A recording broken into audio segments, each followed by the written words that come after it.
I now call this Committee of the Whole of the Davenport Community School District Board of Directors to order.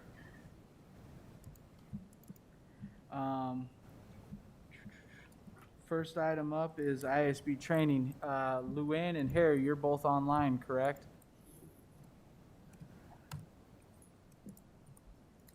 Yes, we are.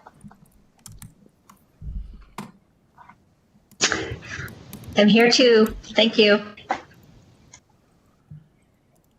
Did you need to do anything? I will turn it over to you all to kick us off. Sounds great. Thanks, Joe, for having the packet digital copy up on screen. That's terrific. So we have three pieces for tonight.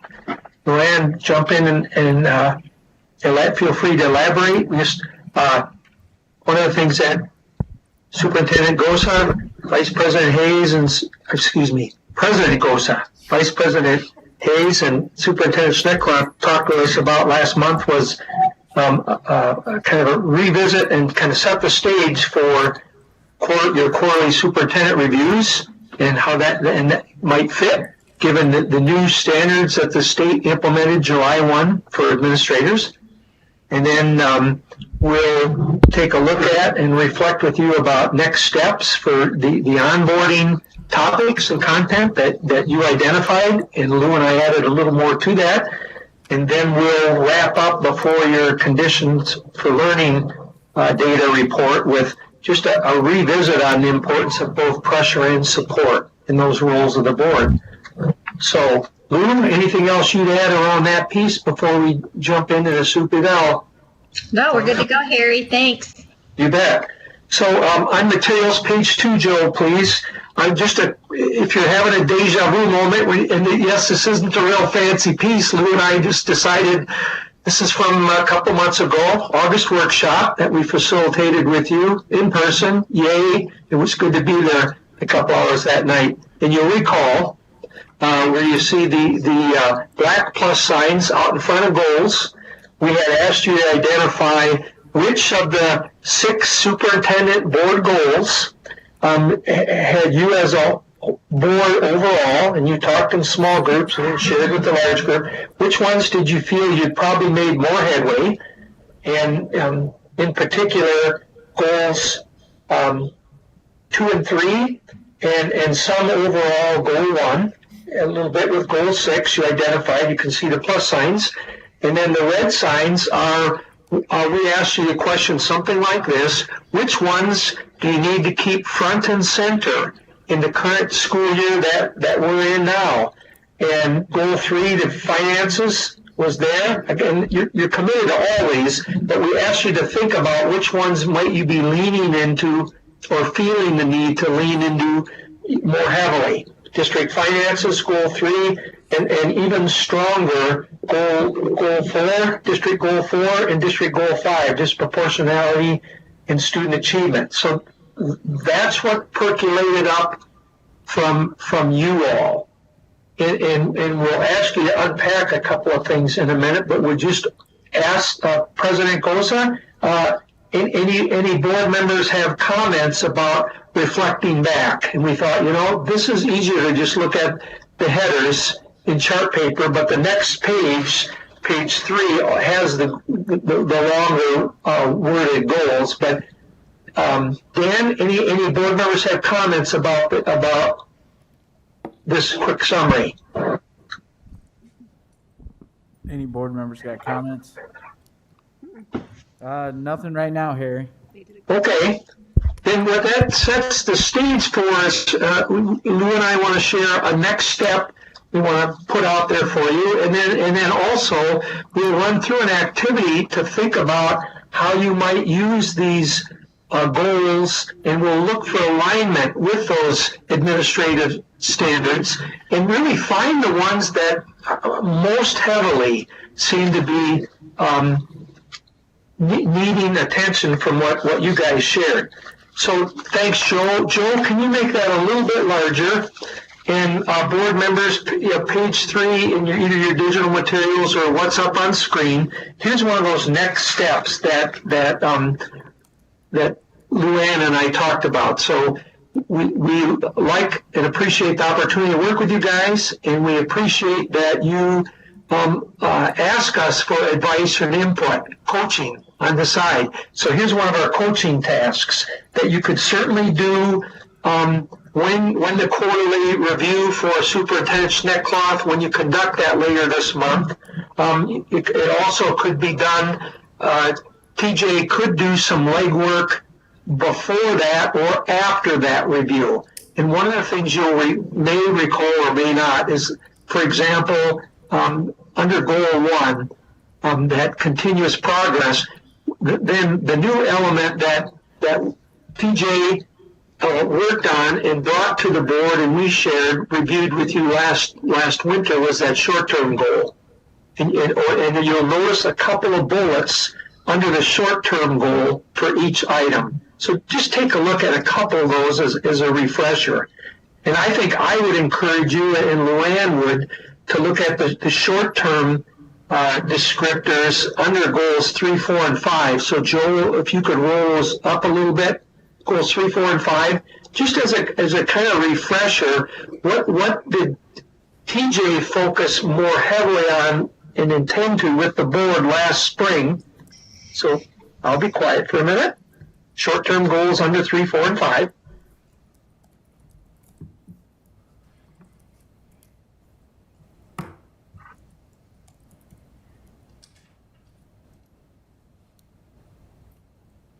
And the thing, because these are described as superintendent and board goals, one question we have, TJ, it may fall more on you in terms of how much is now a time or over the next month or so for any of these short-term goals to get a quick revisit or a minor, or it could be a major facelift, or what's next that rolls up on the screen. Just initial reactions, TJ, and then is board welcome to as well. When I look at some of these goals, these short-term goals, many of them have become regular standing practices that we have kind of integrated in.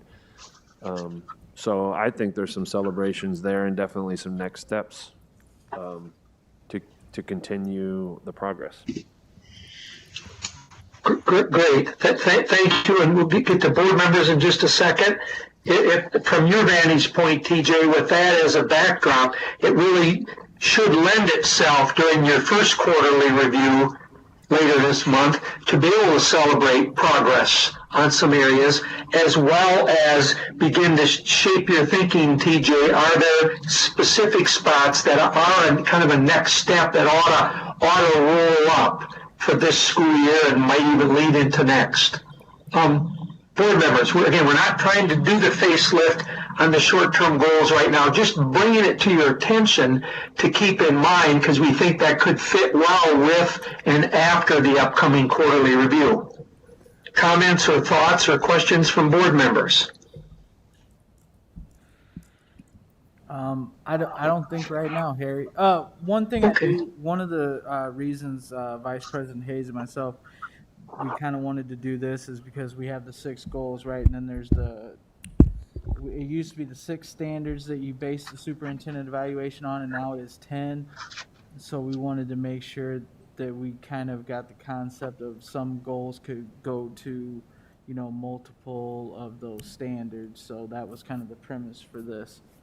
So Yes, and in fact, we're going to do just a little 5 or 7 or 10 minute walkthrough on that President Gosa, because we find boards can connect those dots pretty quickly. We'll do that next. It won't take us long, and we think that should help kind of front load you or position you for a more focused quarterly review later this month.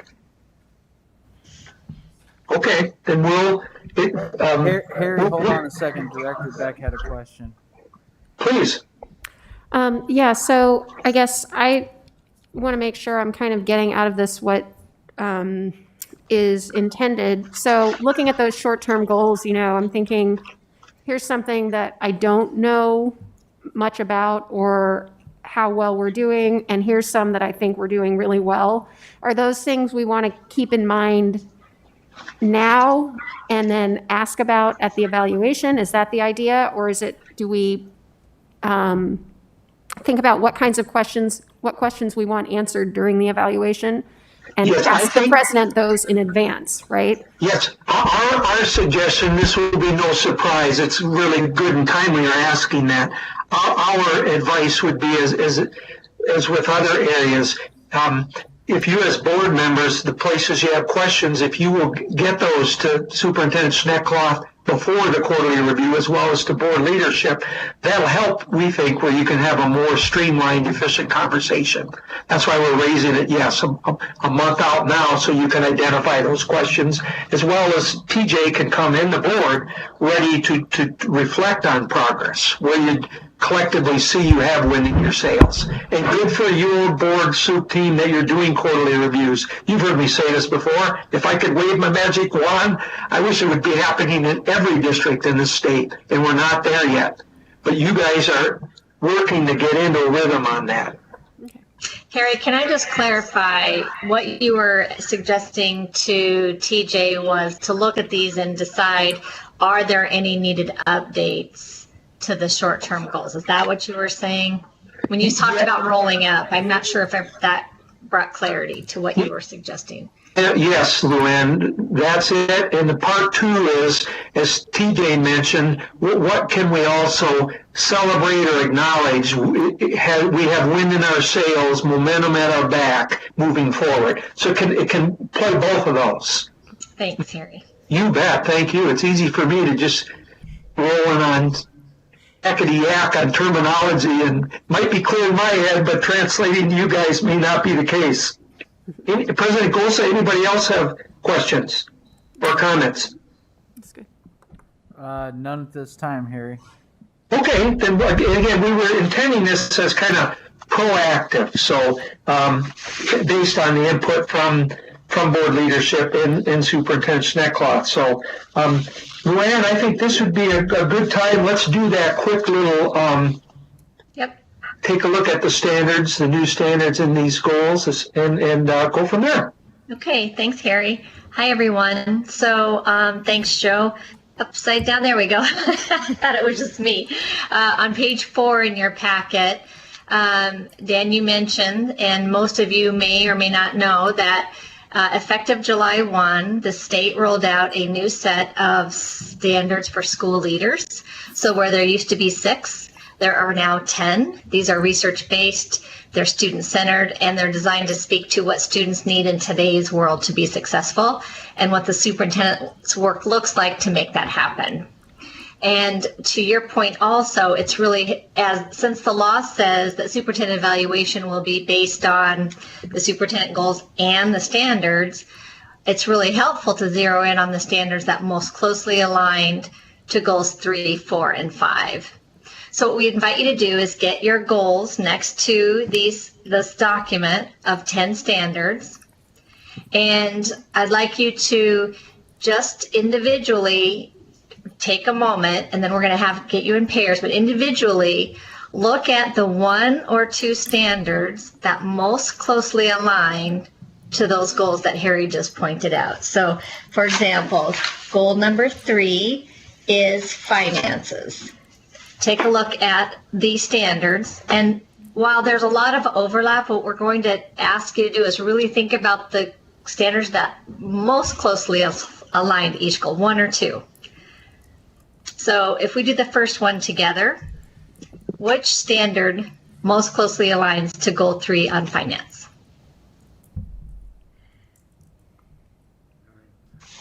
I'll just have somebody say it out loud. I would say it's 9. 9, good. That's what Harry and I would say. Did anybody else see something different? I think that was Bruce. Thanks, Bruce. I can recognize your voice. I got that right. Would everybody agree that that one would be the one most closely aligned to goal 3? Okay.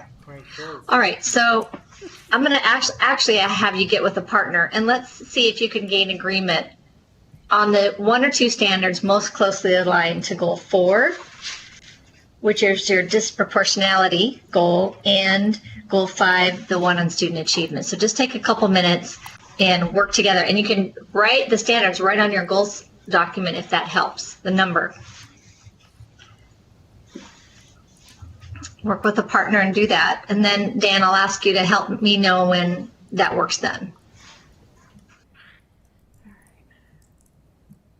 So, number 4, disproportionality.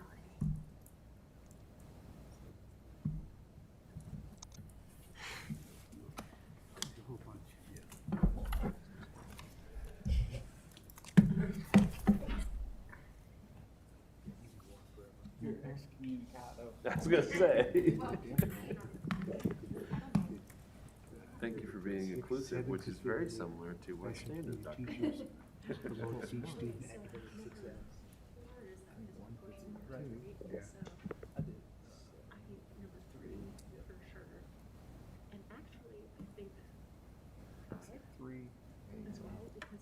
Yeah. This is good. You could hang this hook behind. Probably also 8, you think? School improvement.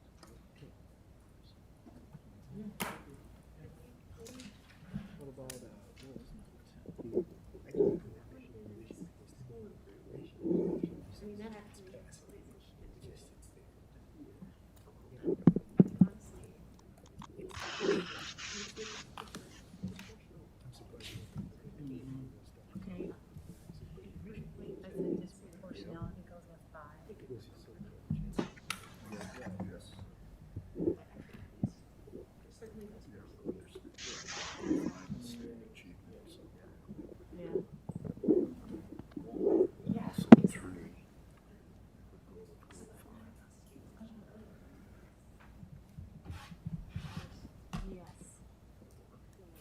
President Ghost, it looks like people still are working.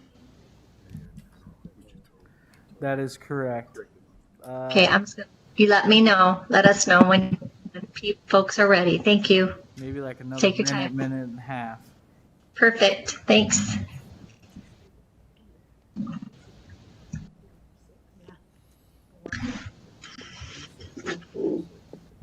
number 5, student achievement, I said 5 and 9.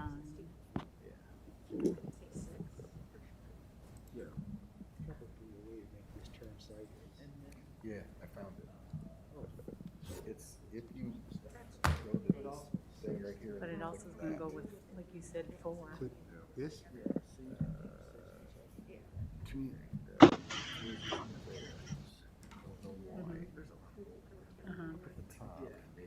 Yeah, they didn't need 10 of them. Yeah. Yeah, I was like, okay, if I can say that 3 of these go under 1, then you could have combined them. You weren't including me on back to goals, so I was just deeply reading about these goals. I said 3, 4, 5. Because we said that. Yeah. I struggle with it. Depends on what angle you're coming from.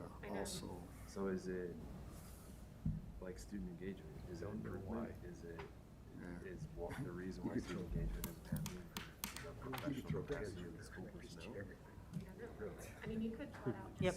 Yeah.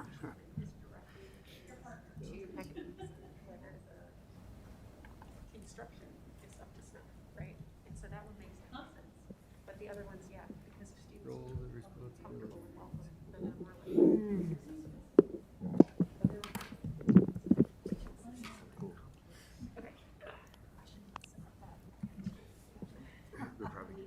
Whatever. She'd probably ran 7 miles today. Yeah. Only 4. Only 4. I just don't have enough, we're done. I can't sit on a hard floor. It'd be long for there won't be soft tissue in there. That's the problem. Well, there's not any anyway, it's I knees. like it. Oh, I left my computer there. But that's also under special ed.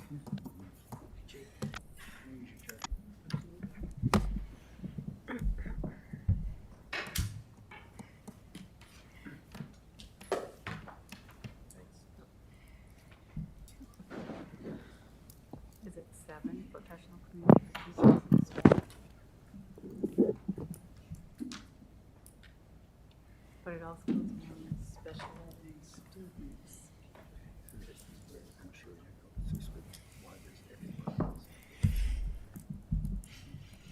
The well-being, yeah,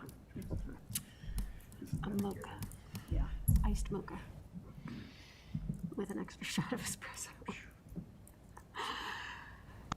Oh, We're only I haven't supposed had to a good do night's 4 or sleep in 5. a while. I looked at 6, but not very, So, long and hard.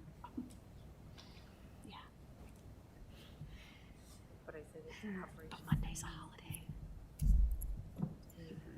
I'm just hoping that daycare is still open, because then it's not a holiday. If daycare's open, my 12-year-old can go do his own thing, and I can do my own thing. Catch up on my work, basically.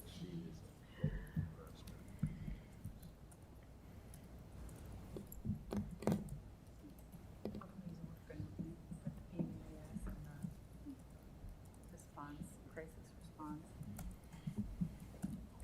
But I would say. Yep. I would say disproportionality. Luann, we still have one group working, but if you want, Bruce and Jamie offered that they would go first. I'm gonna trust that you're judging the tenor of the room. So if we're ready, go ahead. Dan, you want to call in that group first? You said Jamie and Bruce. It looks like Director Potts is going to report on this. We looked at disproportionality and student achievement as being very broad in their umbrella size. And so we found that it fit into a number of standards. And we just said 3, 5, 6, 7, 8, and 10. If you had to, is there a way that you could narrow it down to the 2 that are the most close? Or do you want to keep it broad and then see how others align to those? What do you think, Director Potts? I would rather keep it broad and see what everybody else throws into the pool.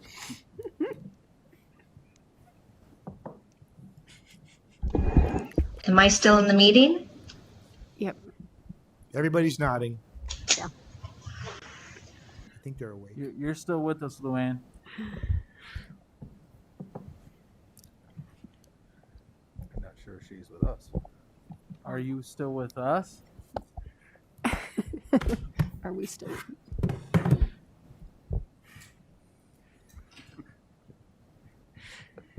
Apparently.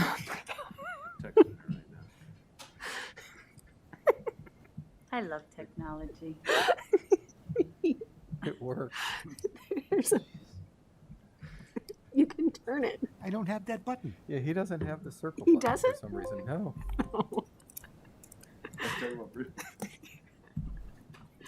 Genius. There's a Amen. little thing that turns it. He said he doesn't have it.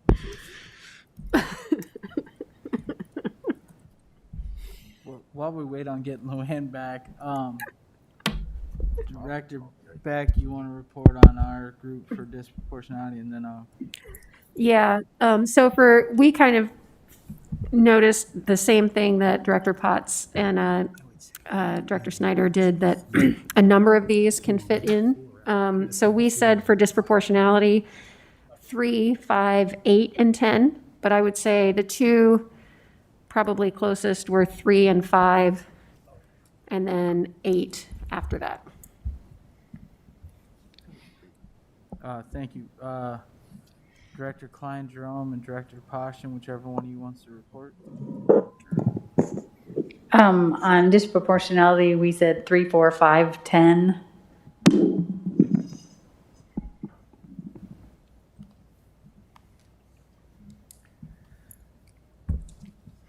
See, I wasn't the only one that thought 4. Are we back? Yes, you're back. Perfect timing. Everybody reported out. Okay. Is Harry back in? Harry, are you there? I told Harry I was rejoining. We got booted out. It looked like we were still in, but we couldn't see or hear you. Okay, Harry is logging back in, so he said for me to just go ahead and continue. So if you all reported out, can I have somebody so you all reported out, Dan? Yes, ma'am. Okay, did you come to some agreement on the standards most closely aligned to the goals? Yeah, And I if think, so, I think can you share those, everybody please? came out with about the same. Directors Klein, Jerome, and Poshton had added number 4 in that mix as well. To the disproportionality? Yes, ma'am. Okay. So I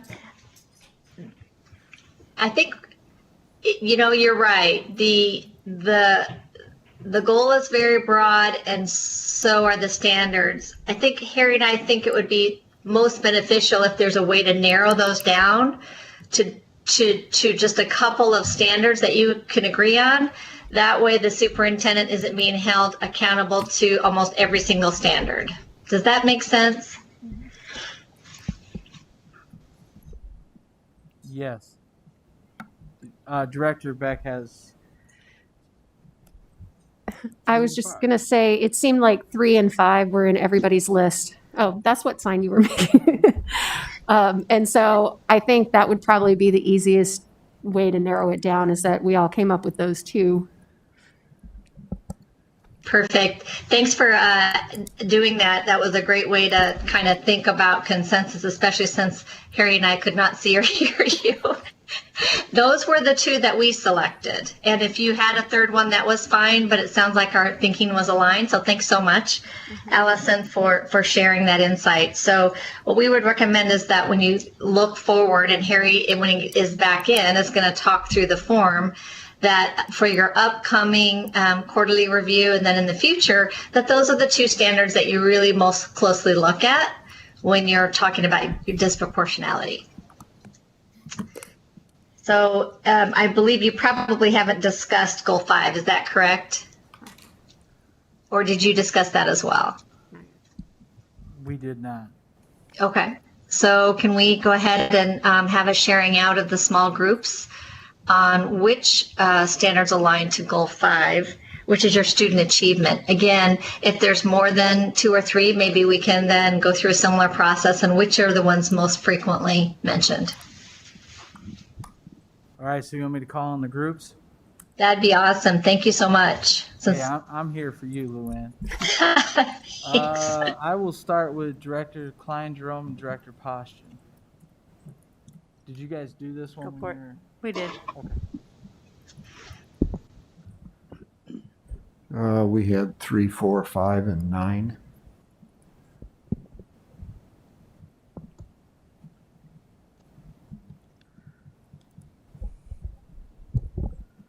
Director Beck, you want to report out on ours?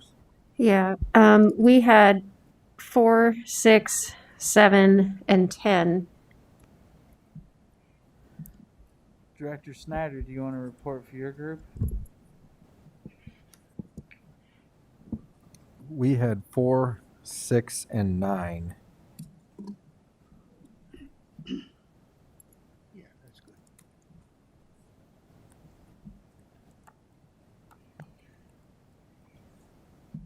Dan, I can't see the room or the groups. Is that everybody? Is everybody reported out? Yes, ma'am. Okay, so if I'm using Allison's method, I'm hearing goals that every team mention 4, Yes. standard 4, and 2 mention 6 and 2 mention 9. So 4, 6, and 9? Does that sound like that? You're all agreeing that those would be the 3 standards for your goal 5? Yes, ma'am.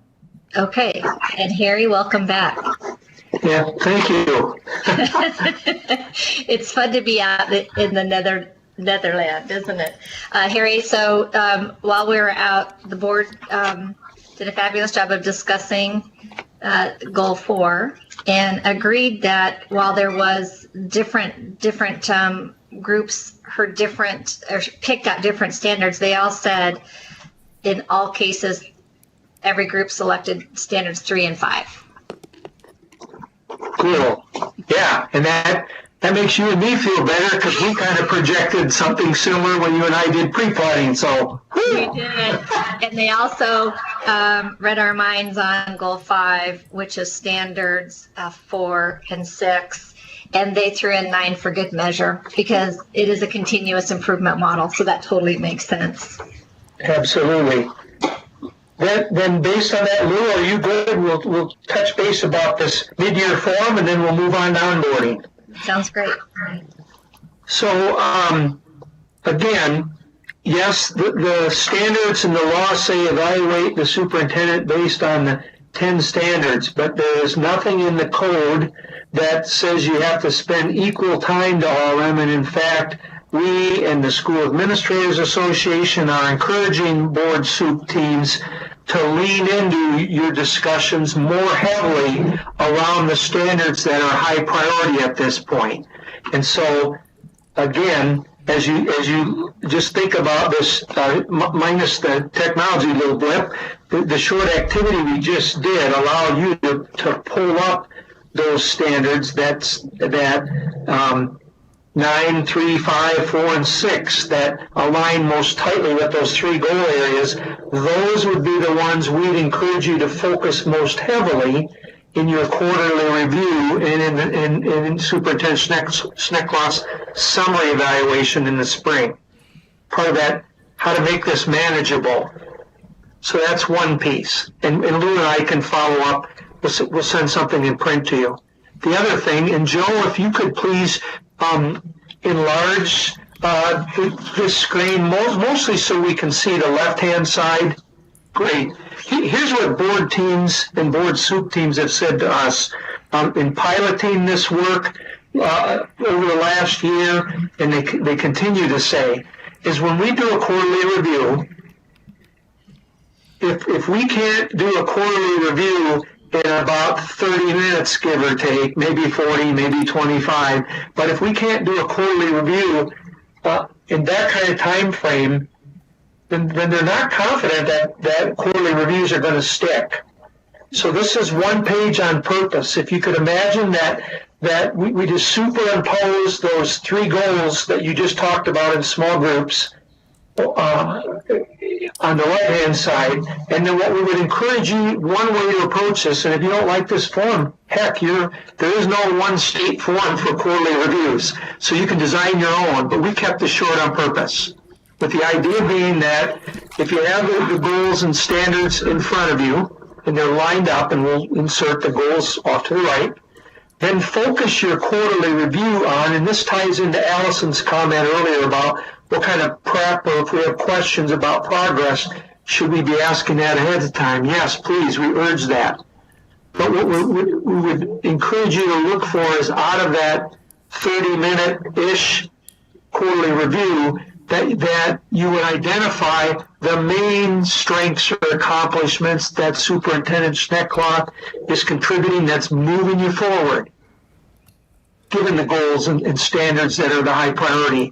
And then in that middle area, if there's something that as a board, as a whole, you feel needs more time and attention, that you identify that item or two as in the quarterly review and talk that through with Superintendent Schneckloth. And then if you're going to make adjustments or something you need him to lean into something, him being Superintendent Schneckloth, that you didn't identify 6 months or a year ago, that you talk about that third area toward the bottom, adjustments and support.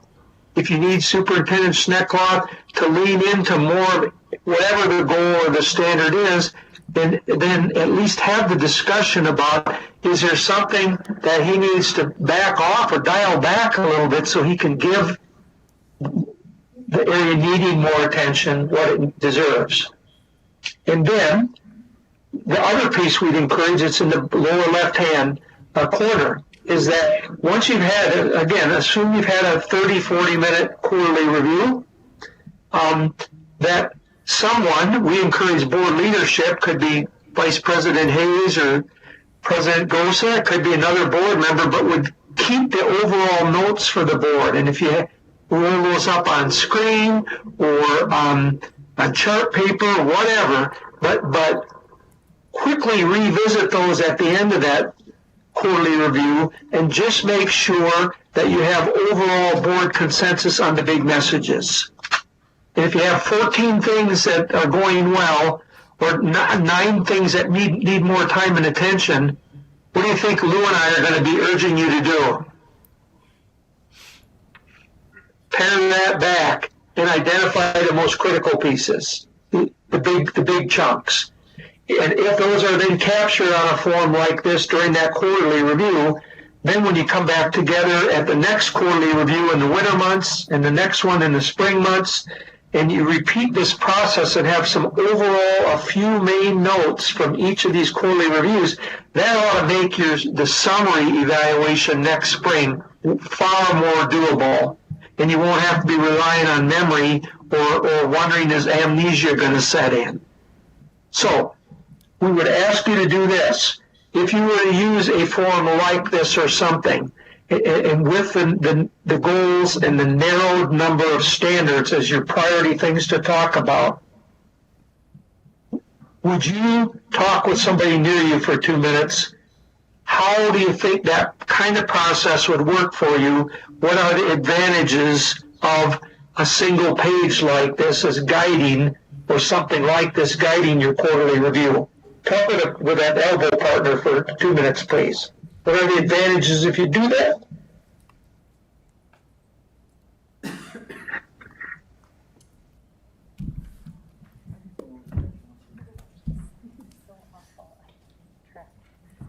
We can include you. We'll welcome you into our group.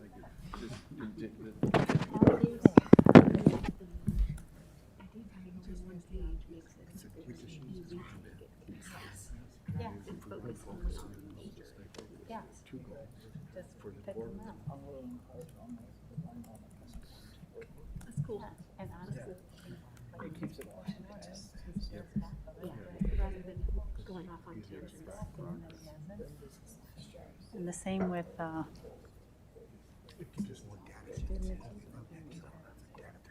but I like the idea of like the 30 to 40 minute time frame because we have so many commitments. For us, we just want to get some feedback.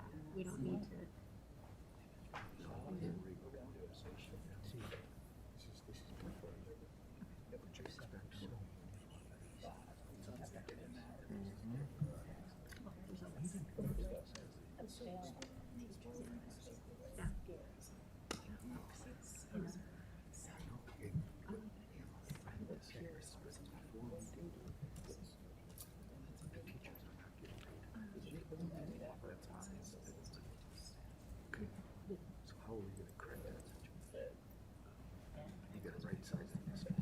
Actually, thank you.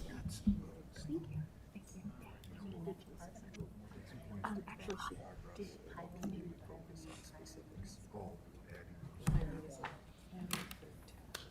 President Goso, we good for folks to do a quick share, or do we need more time? I think we're good. All right. Then just a quick random sampling, Dan, of a couple of folks that maybe one comment from each pair or small group about what's an advantage of this sort of approach. I'm gonna go to our star pupils first. We'll go to Director Snyder. We put more data points to track progress while keeping focus on specifics. Nice. Director Kleindrom or Poston, whichever one. Director Kleindrom, you're up.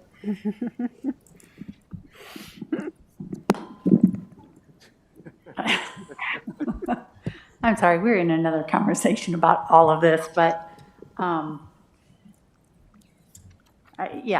agree. We just need to focus down. And I think if we're looking at 4 and 5, a lot of student achievement has been addressed and we're working on it.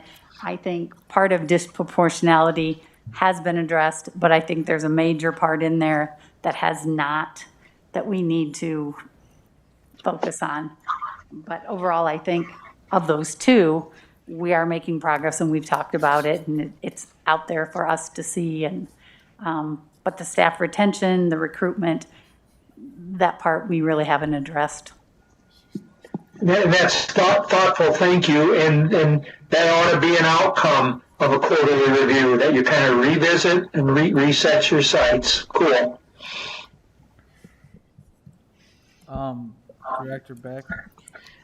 We just said that really having a defined short time period, kind of like what Director Snyder said, allows us to focus on what's most important and prioritize rather than getting bogged down in weedy details that maybe aren't as important. Thank you. Anyone else? President Gosa, are we ready to move on to the onboarding piece? Real quick, just for the board so you know, I did just ask Brenda about sending a copy of this out along with the board goals. So everyone has that to review before we do the next quarterly evaluation, which will be the 25th before the regular meeting. Okay. And it's all back to you now, Harry. Great. Lou, any additional insights, or if not, slide us into the onboarding, please. No, I'm good. I thought that was a very helpful discussion, and I'm actually jotted some of those points so I can share those with other boards. I appreciate your perspective of why that's so helpful to have quarterly reviews. I wondered if TJ had any insights. TJ, do you have any additional insights to share, not to put you on the spot, about why this kind of quarterly conversation can be helpful?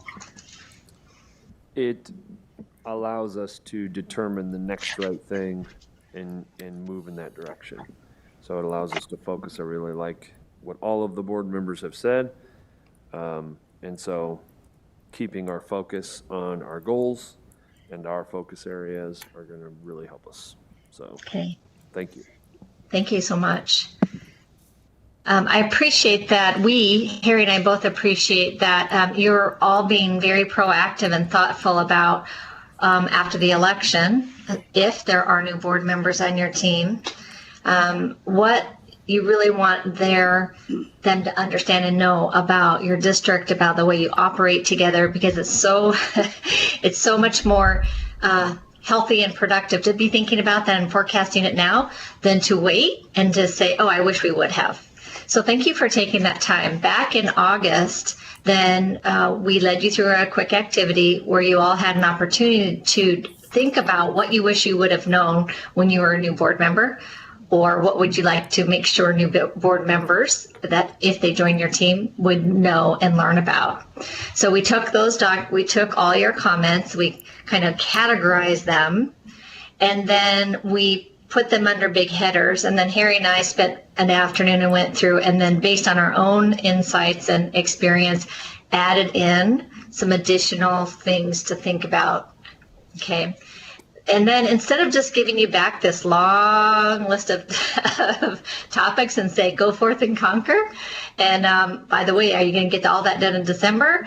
We thought it would be more helpful to put this in some kind of working format for you. So we drafted this plan. As Harry said, you can take this, use it, you can modify it or throw it out and start over with something different. But we thought would be really helpful to be thinking about what are those big topic areas, and then who and how is that information going to be imparted? Who's going to work on that and how? So in other words, probably you're not going to, as a board team, need to spend all your time going through all these topics with the new board member. It could be a topic where the superintendent and school business official meets with the new board members, for example. And then the time frame. You're not going to get all this done in a month. Some of this might be ongoing. Some of it might be one time. Some of it might be something you need to revisit now and then. So we just thought it would be helpful for you to think about how the information is going to be delivered or worked with new board members, who's going to do that, and then when. So we recommend that it would go, this document once, and we're going to give you time to give us some feedback on it in just a minute. This would really turn back over to the superintendent board leadership to flesh out this plan and then have you come back and look at it. But for the purposes of tonight, we wanted to make sure that we honored your thinking And I'm going to ask you to look at it just big picture. Does it capture the essence of what you meant to share with us and your thinking, best thinking in August, knowing that we're it's not a full curriculum. That wasn't the intent. Some of the big headings have 1 or 2 bullets and some have more. Just to give you an example, under meeting procedures, some of you had some really good things that you shared that you thought was really meeting procedures. And so we just kept those on there. Your different types of meetings, discussion versus action items. Those are sample ideas of what to cover. But we thought some other additional things, like maybe you want to talk about the open meetings law, make sure new board members understand about that, or how do you get things on the agenda. So the bullet points are really placeholders. So I'm not going to do a thorough audit and revision tonight, but what I'd like you to do is get up and get with a new partner. And here are 2 things. One, how does this capture the essence of what you believe new board members should know and learn and know? And 2, if there's something missing, go ahead and jot it on a piece of paper and hand it to Brenda, and she can take it to superintendent and board leadership after the election to get it weaved, or before then to get it weaved into this plan. So does that make sense, Dan? Yes. Okay, so please get with a new partner, look at it big picture, and we'll just take about 5 minutes. Does this capture and honor what you're thinking? And then capture something. If it's missing, hand it to Brenda, and then we'll just do a quick share out. So go ahead and get with a new partner and talk it over, please. Musical chairs. Musical cheers.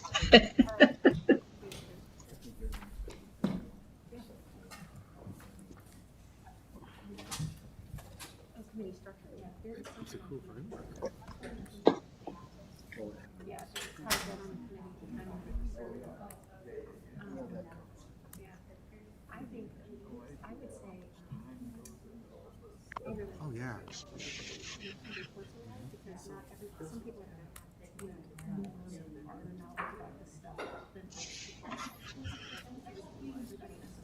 Well, yeah, but remember when they both got on?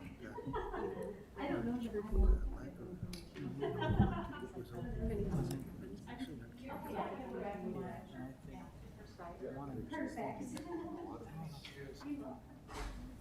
It's not bad to review. It's too late. They're elected. So I like the idea of maybe,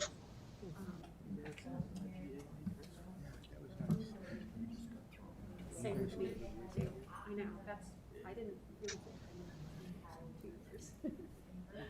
You guys picked up. Yeah.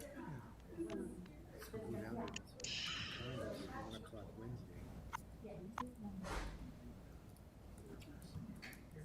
Maybe. I did. I read through that. I read the question. Did you see the question? Oh, forecast card. Yeah, why don't we add that? I agree. And also,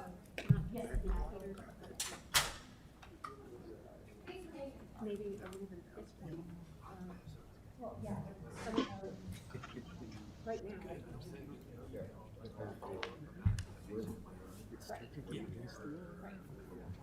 Right, and why we, the school budget review committee, oh, that's cool. And the school budget review committee.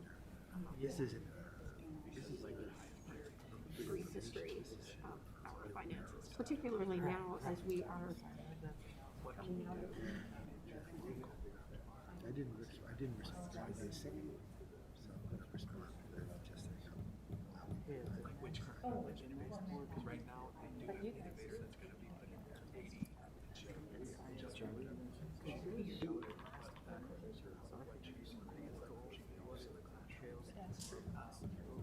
so I mean we could plug Josh on this so he is basically he's gonna see about my so you want to No, you actually.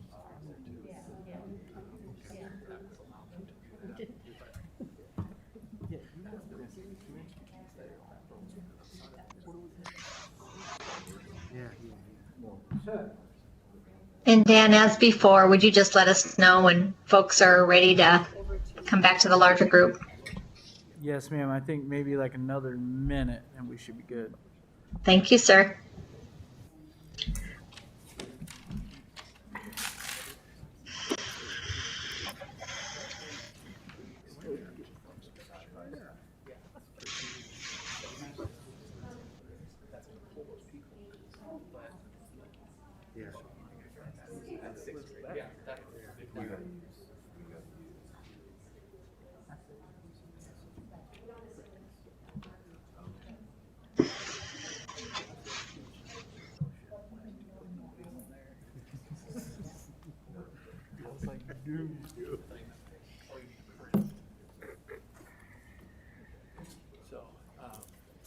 So really it's that top.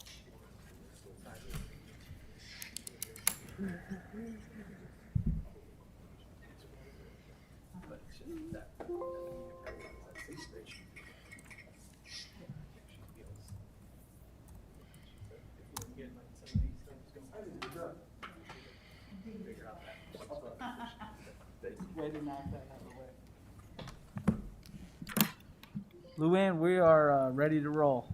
All right, thank you, sir. And by the way, I meant to mention that Harry and I put in the who and how and the time frame only as samples, whole board team in December 2021 only as a placeholder. Brenda does have this document in Word version.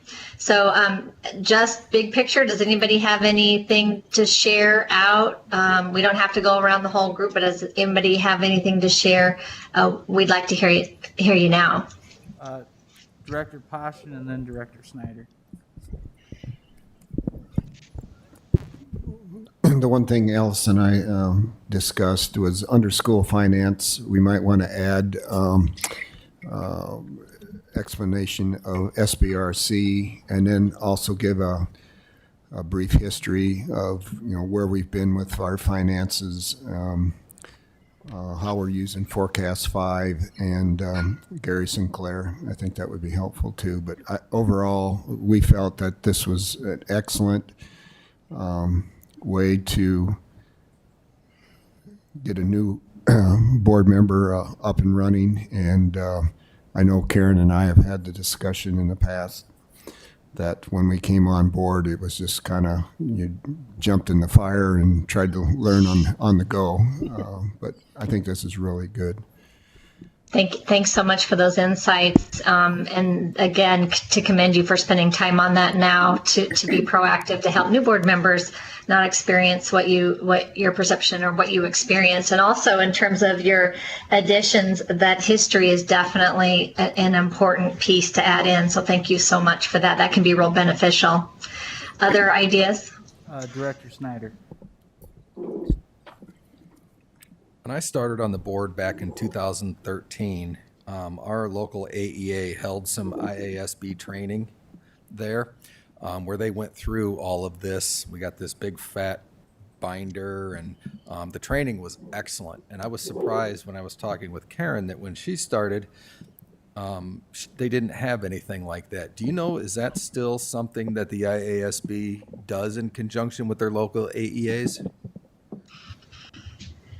Harry, I'm going to let you answer that because I'm not quite sure I'm familiar with specifically what training Jamie's referring to.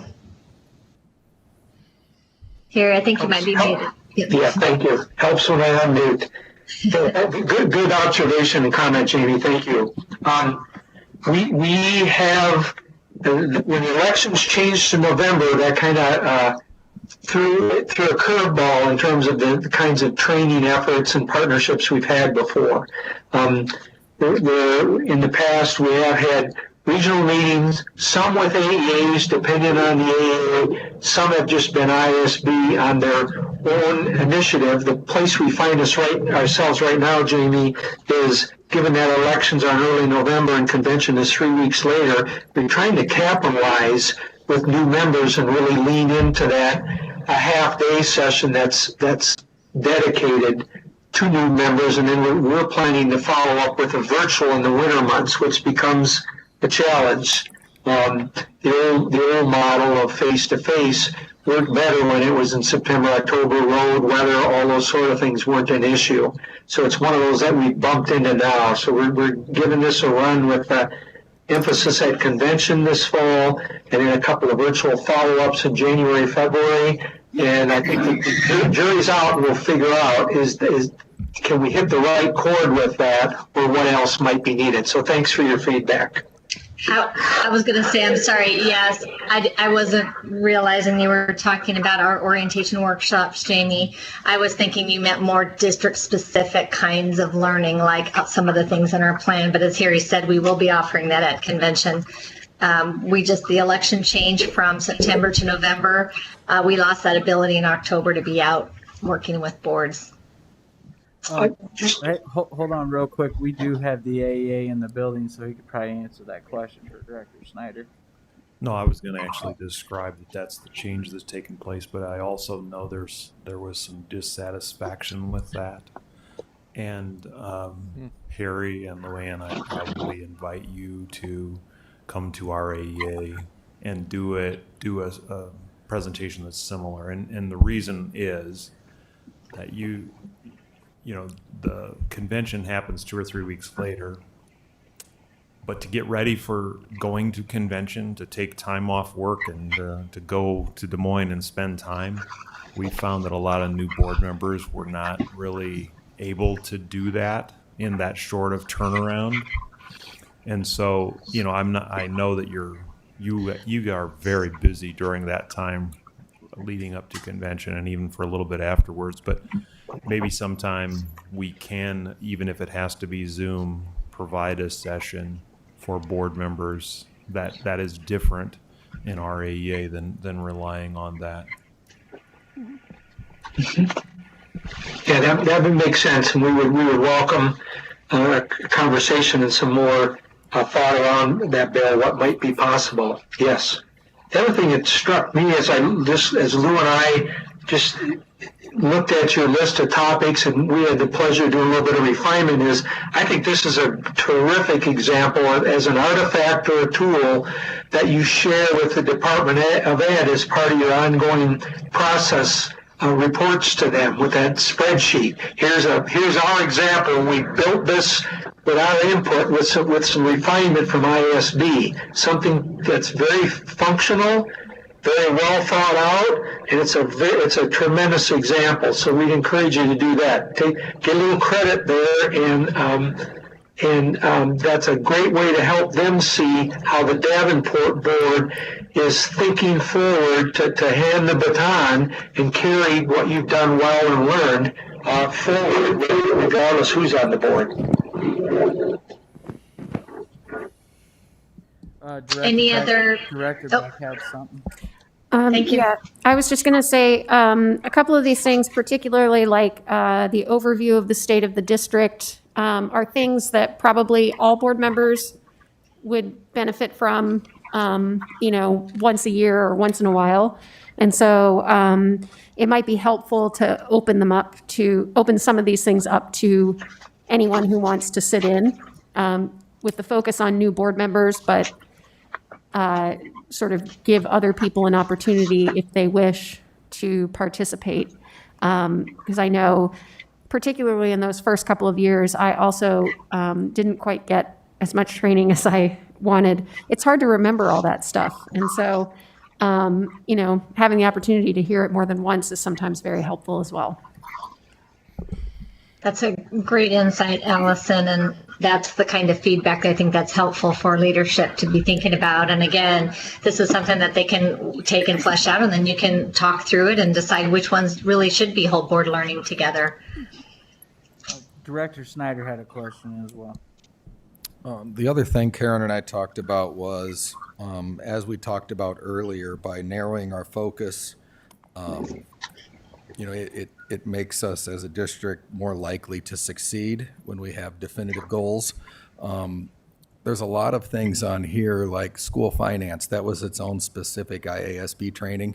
You can throw too much at a new candidate and very easily overwhelm them because it is somewhat overwhelming when you first come on. So narrowing the things that they need to know immediately and then having that training either through convention or through something at the AEA or through something we just, hold internally,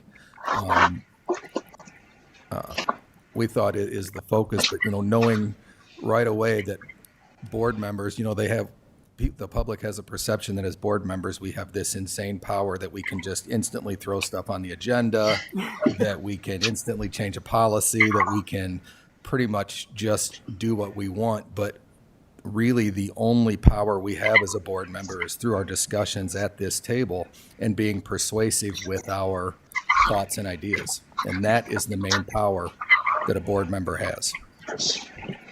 Those are very, very helpful insights. And I think to your point about overload is why we were thinking about taking time to really think about how much time it would take to make sure board members had opportunity to learn these things. And to your point too, it doesn't mean that the district is responsible for all the learning. But I think some things will just naturally or will happen. Like, for example, if you look at the board goals, if in your next quarterly review, that's an opportunity that they're going to learn about that. So I think some of these things are going to be woven into your upcoming meetings, but it's just a way for you to align and make sure that they are happening when they do, if that makes sense. But definitely agree that, as Harry likes to say, drinking out of the fire hose, you have to be really careful that you're not overwhelming your board members and the staff and yourselves to do this as well. You want it done well. Harry, do you have any other comments? Just one final thought, and Allison, you helped trigger this. So the idea of, you said some things that are just really helpful for the whole board to review annually. Not everything on this list, but the key stuff. One example that Lou and I had talked about planning for tonight is revisiting your protocols. That's just good practice for the whole board. You said that as a board team this summer, and what a helpful tool. So we'll attach that or include that with the protocols with this as well. A good way to also orient or help new folks get their feet on the ground, but it's good for the whole board. Yes. So I'm going to abbreviate the last piece. So Board President Gosa and Superintendent Schneckloff, we had about 15 minutes on the board. We were thinking for pressure and support, but we're going to reel that back to about 5 minutes. At some other point, we can recycle or revisit this. Thanks, Joe. But these are a couple really important concepts that you already know. We're just your conscience reminding you. And so from the Lighthouse work, multiple years worth of work, these 5 roles of the board emerged, and we highlighted 2 of them. That support role, you have clear goals and you have high expectations for your kids in district. So we want to focus on the support piece for a couple minutes, and then the section in teal, and that's the pressure for accountability. And you guys already know this as a team. Those 2 are constantly in play. Pressure for accountability and support. In an organization that's too heavily focused on support misses the opportunity if accountability and pressure for accountability isn't woven in. But the inverse is also true. If the lion's share, the big portion of the board's focus is on accountability and it's not balanced by support, the system can collapse under the pressure. So those 2 are constantly at play with each other. Joe, if we go to the next page, we just a couple of diagrams that some other boards have said were helpful is to think about pressure and support 2 ways. And we're going to focus most heavily on, as it should be, on the board and the board superintendent role. That horizontal or lateral pressure and support. That's one that doesn't get talked about as much, the arrow going sideways. When we think about especially pressure for accountability, we tend to think about the vertical, the up and down arrow. Responsible to your supervisor, to your boss, etc.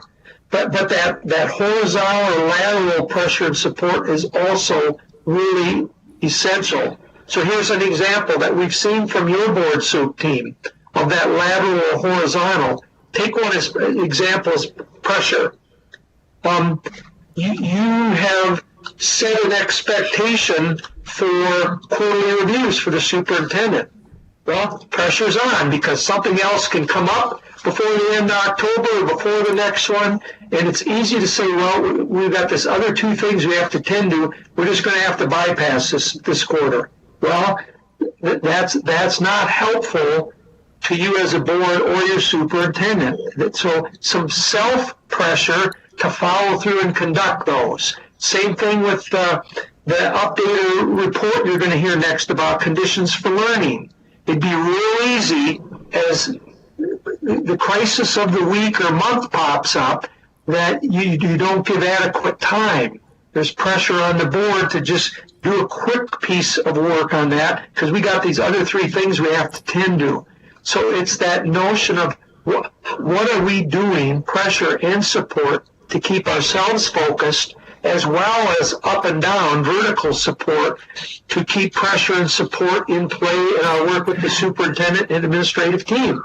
Joe, if you'd slide to the bottom half, we're not going to unpack these, but that same concept of pressure and support, lateral among your peers as well as up down. Next page, Joe. It also plays out at the level of principals in their interaction with staff leadership. And then the bottom half, please, Joe. The interaction, that pressure and support at play among staff leadership in buildings, coaches, mentors, whatever in the building, as well as the rest of the staff. Big concepts. So then, Joe, let's go to the last page, please. We're going to skip ahead, skip that one. We'll go to page 11. And just going to ask you for next page, please. Thank you. So, when I was thinking about this, it was just a little over a year ago. Remember being on the phone with board leadership and your whole board team in a workshop like this, and you said, as a team, what kind of questions should we be asking? So our team worked on it a bunch, brought these back to you. You've continued to use them. Yes, there's 8 questions. You wouldn't use all 8 in any one meeting. It will depend on the topic and how far along you are in that work. But I'd like you to think about the concept of pressure and support. So grab an elbow partner for 2 minutes, and we'll be done with this piece for tonight. But go ahead and slide over next to an elbow partner, and we'd like to ask you to, and you don't all have to do question 1, but pick out a couple of these board questions and ask yourself, how might this question reflect pressure for accountability? How might this question serve as a pressure? And what aspects of this question might serve or lead to board discussion around support needs? So when would these questions lead to pressure?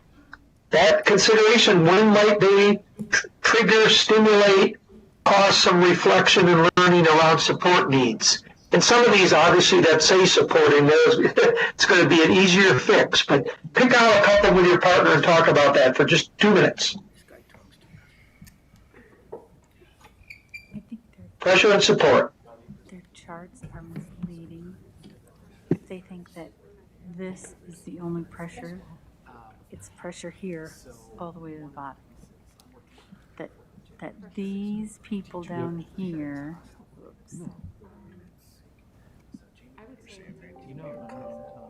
they're feeling the most pressure because it's all coming downhill to them. It's like, yeah.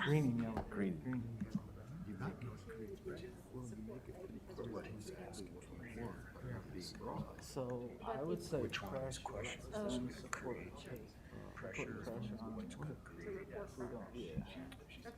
Well, where we not made progress is going to create pressure because if you're not doing what we want, that's where the pressure comes.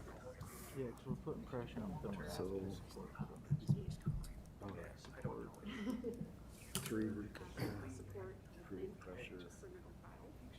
So I kind of feel like it could be pressure. Mm-hmm. which would be the support. Yeah. This would be. Sure.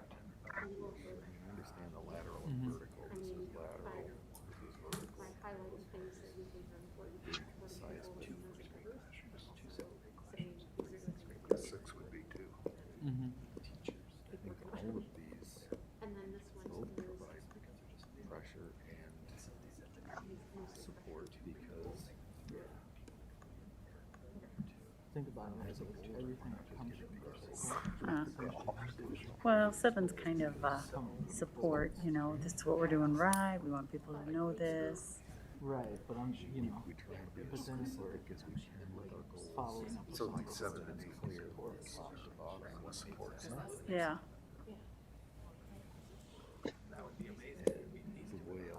Yep. Yep. Okay, President Gorsuch, knowing that you have another agenda topic yet, we could probably unpack this much further. We just want to introduce it and get it out there, and we think that's probably a concept to continue to chip away at over the course of this year and reminding yourselves and reflecting on that. But Dan, is there anybody wants to share an overarching comment or two, and then we'll close the books on this piece for tonight? Well, I think Director Costume is kind of chomping at the bit to share something, Harry. Karen pointed you out.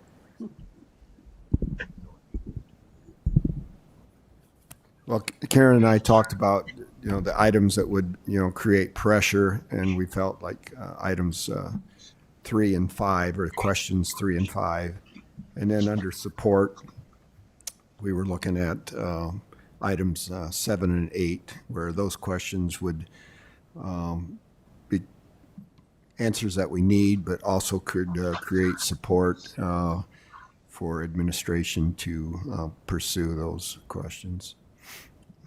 That's nicely stated, Kent, and I think part of our putting this out there tonight, inviting you to think about this as a board a little bit and a board soup team is just, again, for balance. So are we continuing to ask questions that speak to both elements, the pressure and support? Thank you. Dan, anyone else? Director Snyder. Director Potts and I, when looking at these, we think all of these could fall under both categories, and it all depends on how they're being utilized. But again, it seems like the theme of the evening is defining and being clear and concise. When we're creating goals as a board, there's inherent pressure there. There's things that we need done because there's things that need to be done. But yet, by keeping our goals clear and concise, we hope that it becomes evident from the top, all the way down, what needs to happen to achieve these goals. And I definitely think, some of these are more towards the support side, like number 4. It literally says what essential support is needed from the board superintendent team to help us move forward. But depending on the context, all of these could apply to both of those areas. It's interesting you say that. When Lou and I were working this prepping for tonight too, I think initially I thought, well, some will just be easier to put on the pressure side, some on the support, but we found ourselves wrestling with the same thing, Jamie and Bruce, that you guys did. Context and yes, and nice statement about kind of an overall theme for tonight. That clarity, that conciseness, that focus, and it being just continuing to be intentional about that. So, Lou, anything else you would add? Or anyone else, Dan, or we'll back off, mute ourselves, and we're looking forward to listening to your conditional learning data study and update. The one thing we kind of talked about in our group, I think it just depends on how it comes out, but usually if something comes from the board, it would automatically be pressure on the staff to make sure, because if the board is asking questions about something, it's certainly something that, is at the forefront for us, and we're wanting it, that way. But at the same time, we talked kind of just like directors Potts and Snyder did, that you could put pressure on with some of the questions, but then in the follow-up question, you're providing support. So I just think it's a matter of the context of the discussion and how it's coming across. Great. Superintendent Schneckloff, do you have a statement about this, and then we'll mute ourselves. Well, I think having these questions, and you'll see when the presentation starts, we put these questions on the front of the presentation.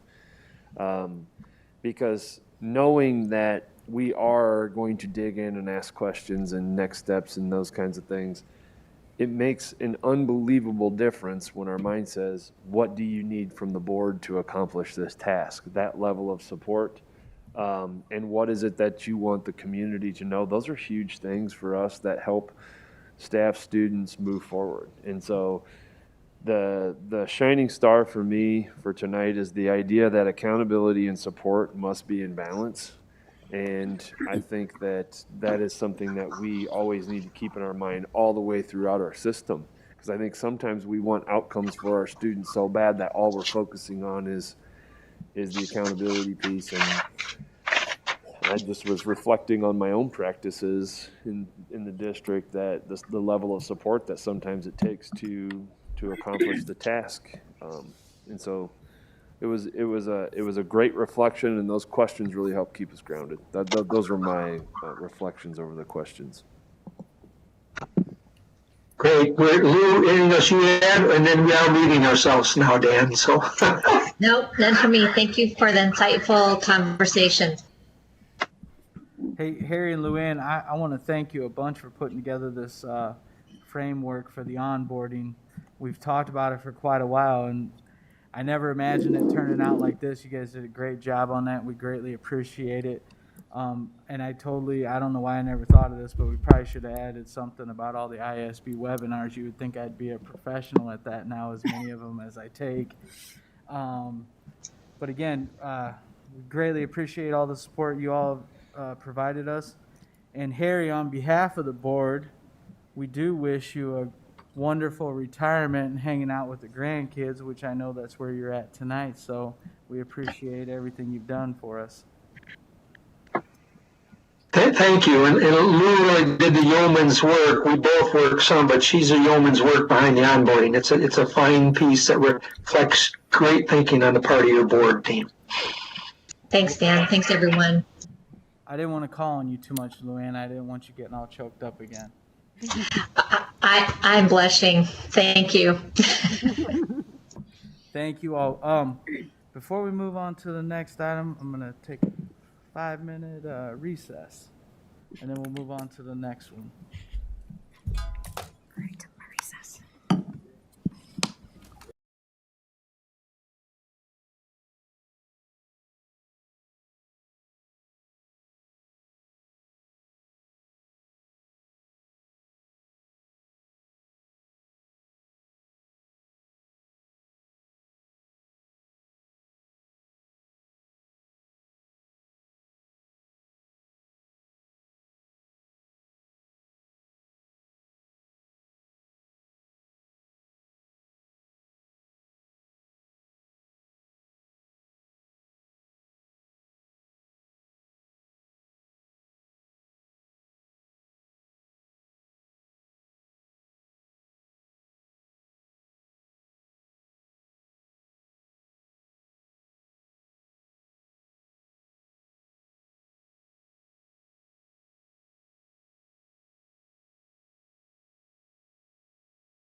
Like, is that me? Did I look for my phone?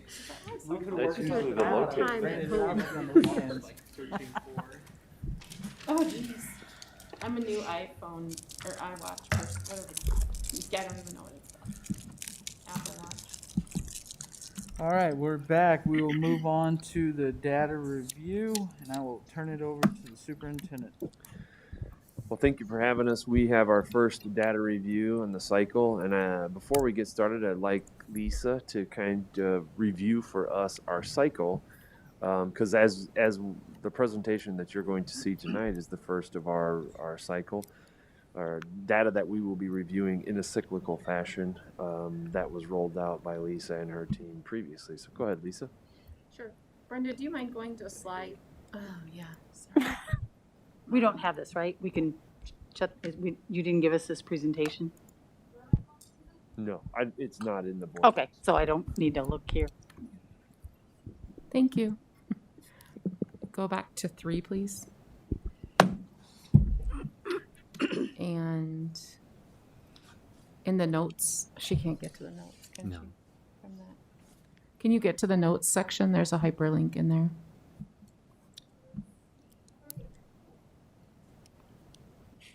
I don't think she can. Okay. So use your imagination then. So back in August, a plan for the year was shared that went through month by month the use of the committee of the whole as a mechanism to give regular updates to the board about the learning that staff and administrators are working on to help create results in our 2 priority areas, in particular, early literacy and PBIS CRVP. And then you'll see in that plan too that in October, January, and May, that you'll get to hear 2 presentations those months because we wanted to give equal weighting and value to the work of those 2 priority areas. In the months in between those sessions that are marked by fall, winter, and spring benchmark data, we incorporated many other programs that you've either asked about as board members or are typically shared with you annually through program reviews. For example, we've had requests to look at our math data, so you'll see an overview of the district math data coming up. So in addition to all the CTE, math data, literacy, all of these big topics, one thing that I hope you understand is that when these presentations come to you, they have been shared, developed, vetted with multiple stakeholder groups, which we know is really important to a healthy system and a healthy school board. So in addition to all the questions that we field from you, we get to hear questions too from other groups, and that helps us get the presentations even more useful and tight for our users, which I think will make us get closer to our results in the end. Thank you to whoever pulled that up. And so if you would click on, for example, the tab, Brenda, at the bottom that says PBIS COW, this is kind of a general guideline. You'll see the point team members at the top that help put these things together for you, and then the steps, the weeks actually leading up to when we would get to a COW or a regular board meeting to share the information. And then tonight you'll hear Dr. Klipsch and Mr. Driscoll and Dr. Barney talk through how principals are going to get this learning here next week, so that on our next professional development day, which is October 25th, that teachers will get to, every single teacher will get to weigh in and tell us their thoughts about this data. And I've probably said enough, but one thing that might seem a little wonky about this is that the conditions for learning data that you're hearing about tonight was actually gathered from our students back in April. That's when the state testing window opens for this survey. But we, as the districts, don't receive that information until, I think it was late August when it came back. So this is last year's data, but we're using it to set goals for this year. Thank you for kind of refreshing our memory about the process that this data has gone along and the cadence that we're trained to conduct. Just some housekeeping stuff. Dr. Barney is not feeling well, so he is online with us, but I think he's having troubles getting on and off. And also we have Kim Hoffman in the back, who's a part of the team that breaks this data down. And we also have Lisa Baxter with us. She is our new program director for school climate transformation, and she's doing a fantastic job, and she is in charge of implementing this survey in our district. And so thank you so much for joining us today, both of you. I think we're okay for now. But yep. So if you need to call on Lisa, feel free to move to have her come up if you need. So with that being said, I'll turn it back over to our presenters for today. Okay, if you wouldn't mind, Brenda, going back to slide 2. That is the questions. And did you want to talk about that part, TJ? So Harry did an excellent job of front loading this for us, and so we wanted to make sure that this presentation had the questions on there. I highlighted the questions that I think were are supportive in nature, because I know that our board does an excellent job of where are we today in relation, all of those kinds of things. And so as we walk out, those are the kinds of things that, and keeping these questions in the front of our mind will really help us be that both accountable and supportive. So thank you. All right. The next slide will show you just kind of our intended outcomes for tonight. We have a brief presentation put together. Slide 3, please. So we want to introduce the conditions for learning. This is, I'm sure, something you're not familiar with because it's a relatively new assessment or survey that the state's been doing. To tell you also or review how the continuous improvement process guides all of our data-based decision-making.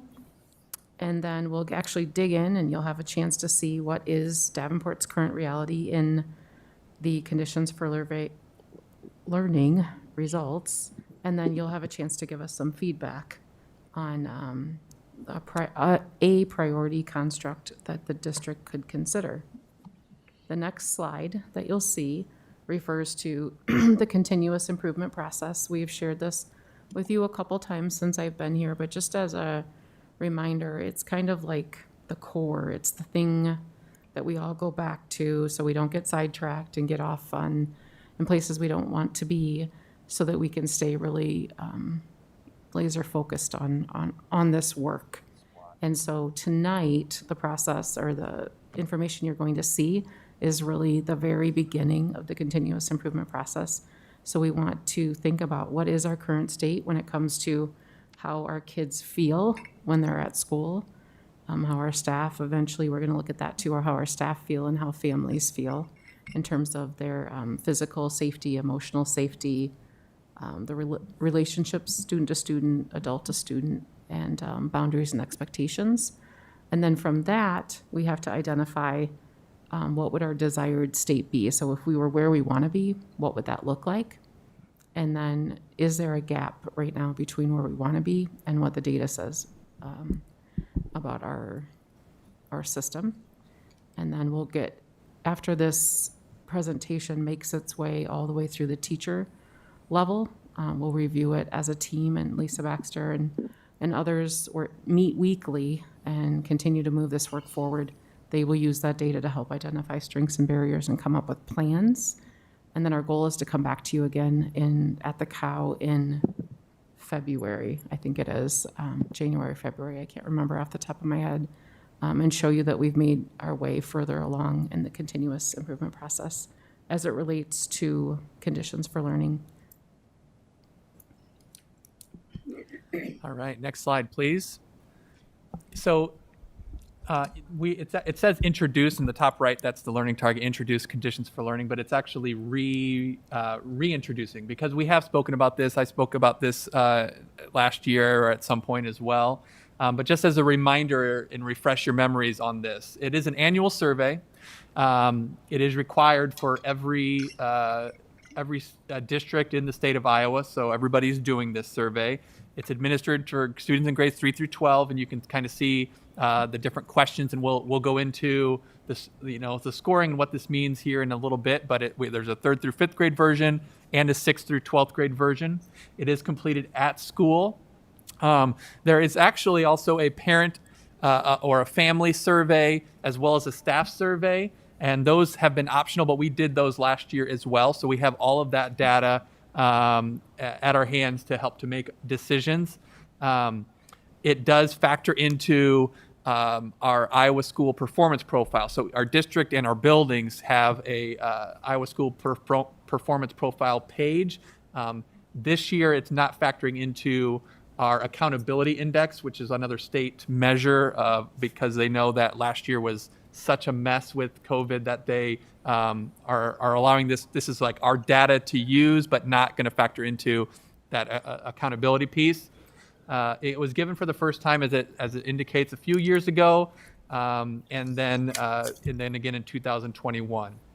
In an earlier presentation about PBIS, I talked, and I think Nicole Talbot, one of our associate principals, we presented on PBIS, and one of the overarching goals that we said was that all students are going to feel safe, engaged, and connected, but we wanted to use the conditions for learning as an ultimate measure of that. And so that is where that talks about that. It's going to help us to be one of the ways that we're measuring our outcome data, because our students are the ones that are telling us how they feel. We can say all the things about all the things that we're doing, but hearing from our students, this is a great student voice survey, as well as our families and our staff. So it'll be included in that outcome data. Next slide, please. So the domains within the conditions for learning. So there are 5 constructs that I'm going to talk about on the next slide: physical safety, emotional safety, and you'll see those in a second. And then within each of those, there's these 3 domains of safety, engagement, and environment. And safety, as you can see there, how students feel as far as physical safety on school property, safe from abuse, teasing, those kinds of things. The engagement of students within classrooms, and then the environment of clear rules, clearly enforced, consistently enforced. So those are the 3 domain areas. And then on the next slide, you will see the 5 constructs. So these are the constructs, and there are questions within each of these constructs. And they slightly vary. It's 7 to 10 around there, questions within each of these areas. And I'll go into the scoring for that in a second. But we are given a building is given a score, and our district is given a score in each of these areas to help inform and help us to make decisions. I'm going to talk on the next slide here. You can go ahead, Brenda. And I apologize. I know I'm kind of zipping through, but I believe you've heard a lot of this information before. But it's important to note how our scores are come about. So let's take physical safety, that first area. There are, like I said, 7 to 10 questions within the area of physical safety.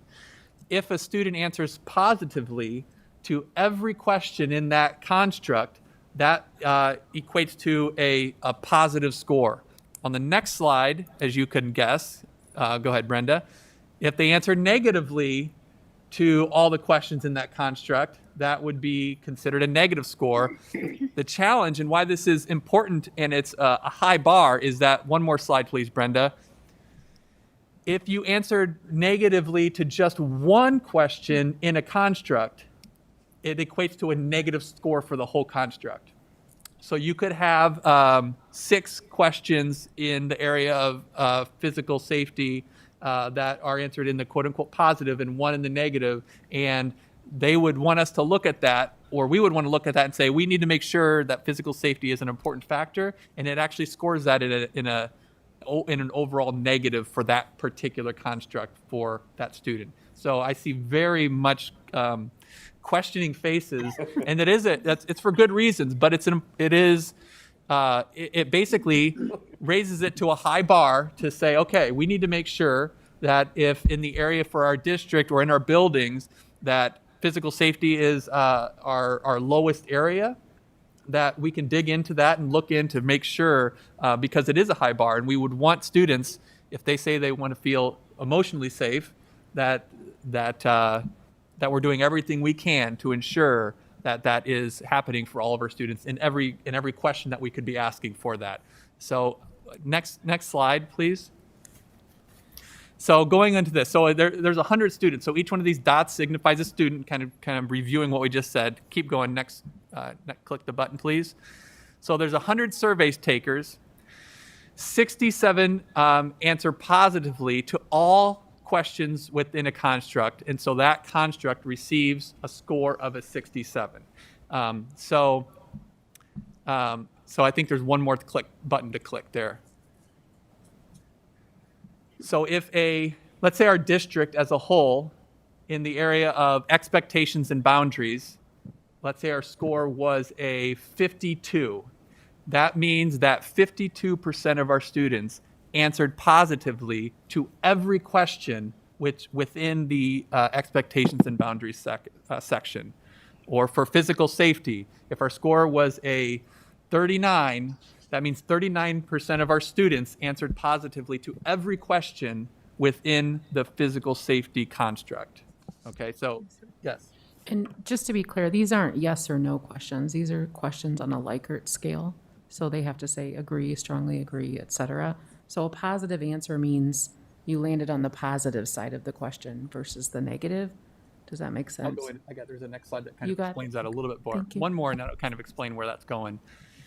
So to answer, when we say what is a positive response, you can kind of see the bold-faced and underlined are what are equated to positive. So in physical safety, if a question was, I have been bullied or pushed around in class, that's not a question. But if that was a question, the only way for it to be scored as a positive is if you write 0, because they don't want a student to say, that's only happened to me 1 or 2 times.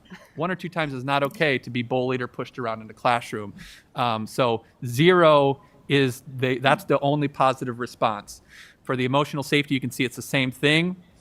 You can see for adult-student relationships, those groups of questions, they can answer yes or sometimes, and that would equate to a positive response. So, and you can see the same for student-to-student relationships and expectations and boundaries. It's not time for it now, but you can. But if we do share this, or if we can get this shared with them, you can click on the link, and it shows you what the questions are, so that if you did want to see what those were, so that you can dig into that a little bit more. But that is where those positive responses and what that means when we say, so let's say for emotional safety, if our district score was a 62, it means that 62% of our students answered 0 times to every question in that construct. If they answered 1 to any of the other ones, it means it counts that as a negative score. Next, let's see what's on the next one there. Me. So I don't know if we want to stop for a second to let them kind of let that simmer. I see Bruce is looking very concerned right now, or Director Potts, sorry. Turn your mic on. Turn your mic. I don't know how to express, but it just seems to me like we've got a survey here that is stacked for unsuccess. My frame of work is junior high school kids. Okay, there's a certain rough and tumble in junior high school, you know. Mm-hmm. And today Fred doesn't like me, but tomorrow he's my best friend. If I take the survey the day Fred doesn't like me, I'm unsuccessful. I'm a negative. If I take it when Joe likes me, I'm okay. I get the right answer. I'm having a very hard time getting my brain around a survey that we're giving to students that is so Rigorous. odd. Let me say odd. So you're definitely not the only one. And as we were presenting this to our principals and our leadership teams, a lot of them have that same feelings. And as I looked around these tables, what I would say is to that is to Dr. Klipsch's point, only being picked on or bullied one or two times, even with the oddness of it, we shouldn't say, that's not too bad. And the good news is every district, every school, every student in the state is using the exact same one. So when we're being judged here, it's not that we are using this odd one that's stacked against us and everyone else has a different one. And so you will see when we present the data here in just a moment, it's all relative to the other schools in the state using the same instrument, the same tool. And so we aren't being judged versus against 100. We're being looked at relative to the other schools. So that gave me a little bit of solace there.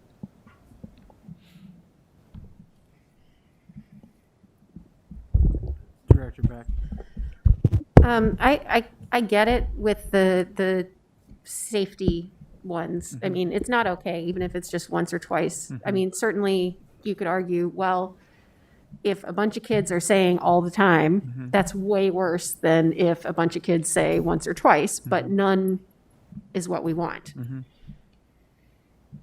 But I guess it's hard for me to imagine a situation in which, I guess, no one's ever at 100%. Is that the idea here? Well, they could be. If a student answers, if all students answer positively, then it could be at 100% level. No one at the state AEA or district level is at that point, but it's possible. It's not a percentile, so it is a possibility that they could answer positively to every question. What I would say is, I want that information about the scoring to help inform what the data we're about to show you. So we're not going to be able to answer all those questions right now. I mean, we could. It's a bigger discussion, and why ultimately we don't have choice over that. Right. I do agree though that I want to keep the bar high and it's consistent for all places. So I think we should continue to move on so that when you're going to be given the data to actually look at, and you're going to say, oh, okay, well that at least I understand where that scoring came from. And then we can always go back and talk about the scoring piece. One quick clarifying question, and it's probably just slipped my mind. Even in the ones that were like sometimes and yes, we're both positive, if you answer on the negative side for even one of those, like neutral or disagree, that equates to a negative, correct? Correct, for that construct. Okay. Yeah. Thank you. Yep. I have one thing. I'm trying to wrap my head around the whole thing anyway, but when you send surveys out, right, I would get one as a parent because I'm a parent of 3 kids in the district, right? So I would see that one. Is there a way when you guys send surveys out, you would be able to send that to the board so we kind of know when you're presenting these were the questions that were asked in the survey and stuff like that? Because you said you send them out to students, parents, staff. Well, myself, I would only ever see the parent one. And Director Beck probably would, but the rest, kids are long and gone out of school and stuff like that. So that would kind of help, at least myself, it would help me kind of get a premise on this. So you want to see the questions you're talking about? Yeah. Because those are on we have linked those into this. Because I imagine it's different questions for each group, right? It's not. There's a 3.5 version and a 6.12. And Brenda, I just shared the question document with you. If that's on the previous slide, there was a hyperlink in there. There it is, conditions for learning questions, that show you like the sentence. So the students get the exact same questions the parents do and the staff does? For 3.5. Oh, I see what you're saying. So it does vary a little bit, and I can't. The short version of the answer is yes. We can get those questions to the school board members ahead of time because I think that'd be valuable for them to see. Thank you. And I don't know if we have ever given the parent and family one. Have we done that? We did this past year. This past year. Yep. Okay. Yep. Perfect. Is that the That's one you're what I'm saying. perfect? Yeah. Perfect. Just along those lines, every student gets an opportunity to fill out the survey. Is it sent to every family? Or Is it just a random assortment? No, we send it out. There was an e-blast that was sent out at the end of last year. Now, keeping in mind, it was kind of wild at the end of last year, so Yeah. we didn't get the response that we probably would have hoped. But it was not just like a random select group. It Okay. was district-wide. I can tell you, I don't remember getting it because that's the kind of thing I would fill out. But I just was, curious as to how those are administered. So basically, we're not worried about like self-select. Well, it's self-selecting in terms of who answers, I guess, in a way. But okay. Yep. So let's get to the data review part, because that's really what we want to get into. That first part was just what is this and what am I going to be looking at here in a second. So that gives you a little background there. Next, there we go.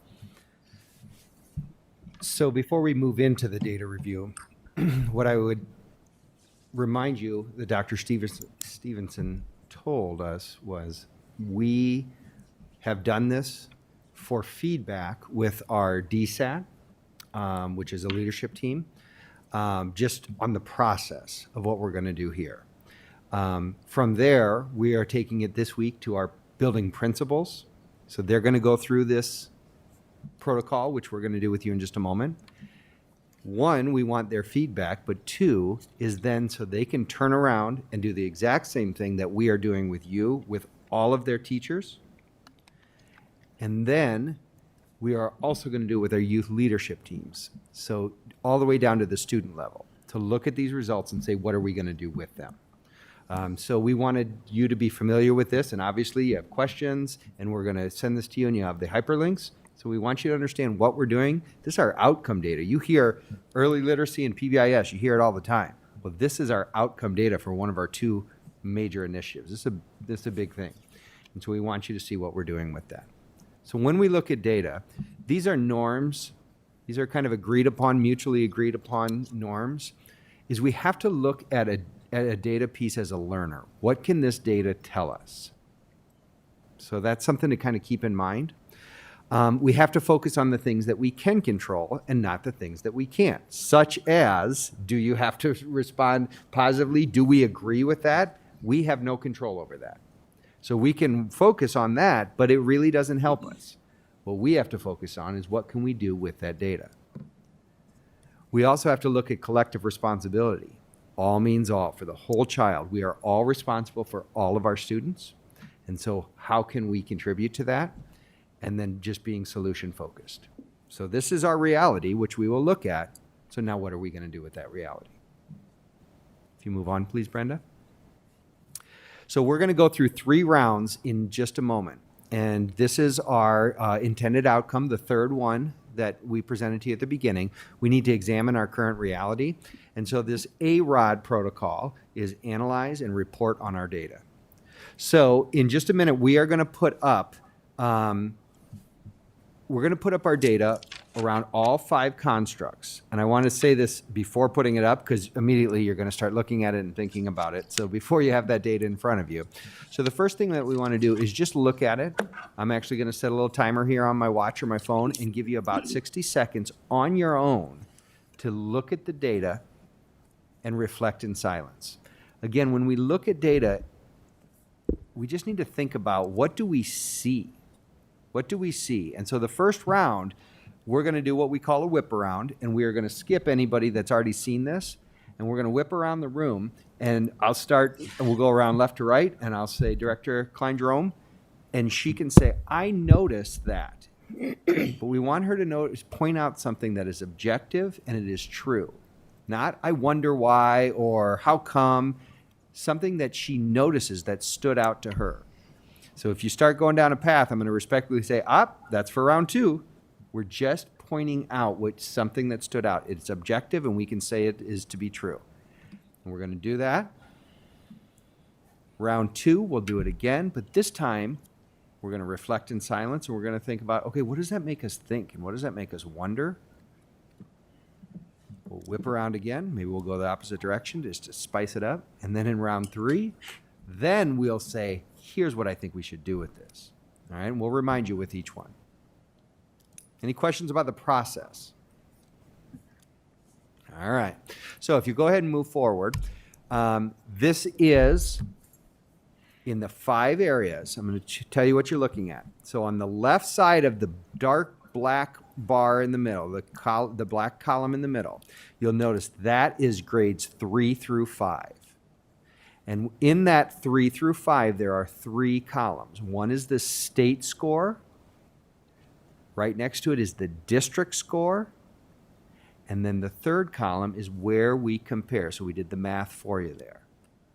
So that's if we're below, it might say negative 2.4. So I'll give an example. Physical safety, the state score was 63 out of 100 on 63% of the kids answered positively to every single question. In Davenport, at grades 3 through 5, 52.8. That means we're 10 percentage points lower. On the right side, it's grades 6 through 12. The top is composite, 5 broken down. I'm going to be quiet, reflect in silence, 60 seconds. Then we're going to whip around. Before 60 seconds, composite is just the average of the 5 constructs. Just letting you know in case you're wondering where that came from. Then I'll stop.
All right, that's 1 minute. So we're going to do a whip around whenever I can get that stopped.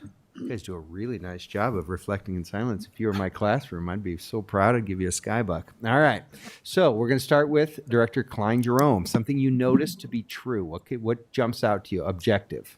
Emotional safety is the lowest category in both state and district at grades 3 through 5 and 6 through 12. Thank you. Director Postian.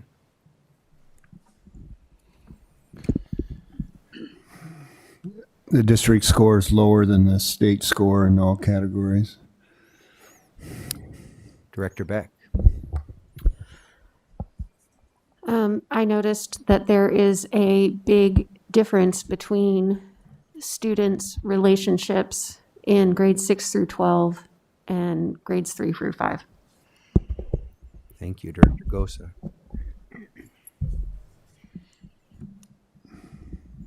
I don't know how to answer this the right way. I feel like I'm going to get in trouble. It looks like we do a better job in the elementary than the junior high and high schools. That's not really fair, but that's what it looks like. So you can say that the composite score is higher in elementary than it is in high school. That's objective to be true. All right, you're not in trouble. Director Snyder. The student-to-student relationships through both grades through 5 and grades through 6, or 6 through 12, together was the area that was most off compared to the state. And Director Potts.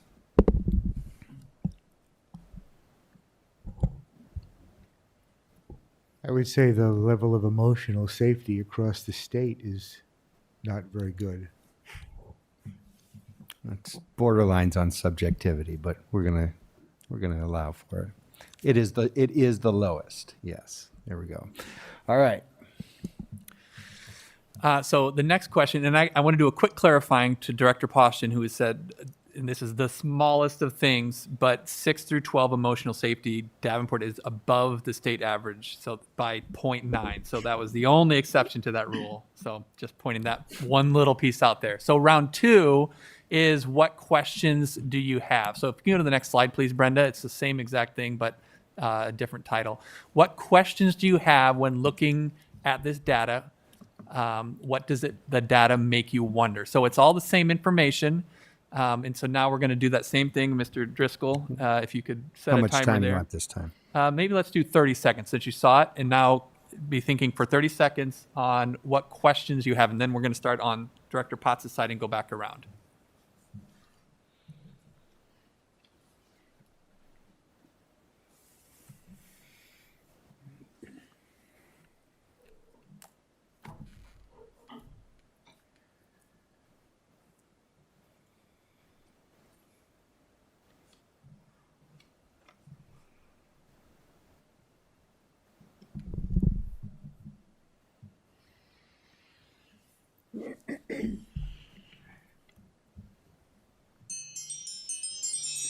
All right, that was a little quicker. I understand that. But so when you look at this, what questions do you have when looking at the data? What does it make you wonder? Director Potts. I wonder what the breakdown would look like as 3, 6, 7, 8, 9, 12. Good question. Director Snyder. Just the overall accuracy of the data.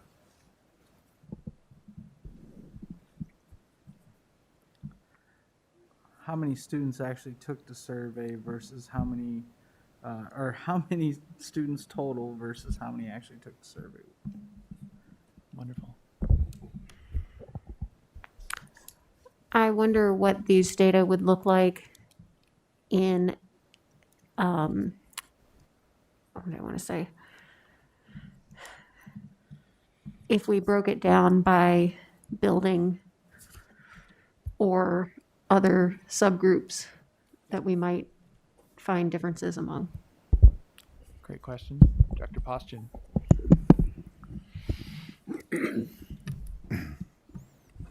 Can I ask a question I already know the answer to? Yes. Sure. It's your question. Yeah. You only get one question, though. You want to use it.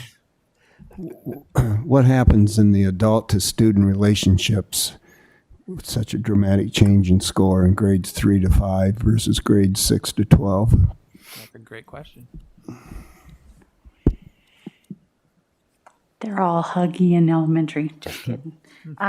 What are we doing differently to address physical safety that we aren't doing to address the emotional safety? Great. Thank you. Okay, so round 3 brings us to, and I remember Director Postgen at one of the presentations, you're like, we bring these reports, and then the question is, then what are we doing about it? And so that is what round 3 is about, is we are bringing you guys in, thanks to Dr. Stevenson, and a lot of the conversations is, it's not okay to come at the end and say, well, this is all the things we've done. So this is really where we are right now. That continuous improvement process, that step 1, is we just got this back, and here's where we're at. So this is what we're doing all the way down to the student level. Exactly these 3 rounds, and then now it's, what do we do about it? So I'm gonna give you 30 seconds in silence again, and then question 3 is, when I look at these data, it shouldn't be, I noticed that. One thing that we can do is, so be thinking about that. Next steps. 30 seconds in silence.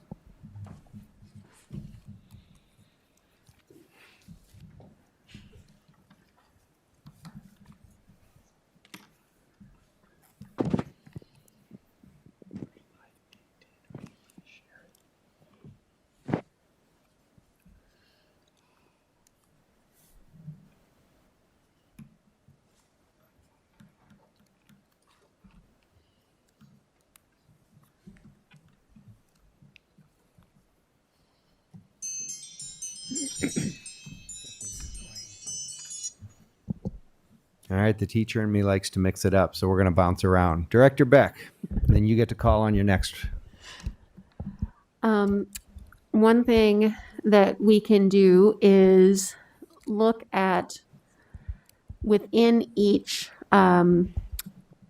category, either break it down by a grade or by building and look at where we're having the highest scores and compare those to the places where we're having the lowest scores and see if there is something different that we could be doing in the schools that don't have the higher scores.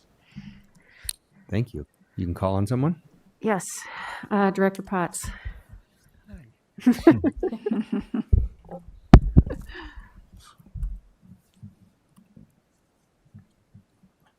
I think we could, one of the things, the next step we could do is also then maybe, if we can, give this survey again, because this is April of last year's information.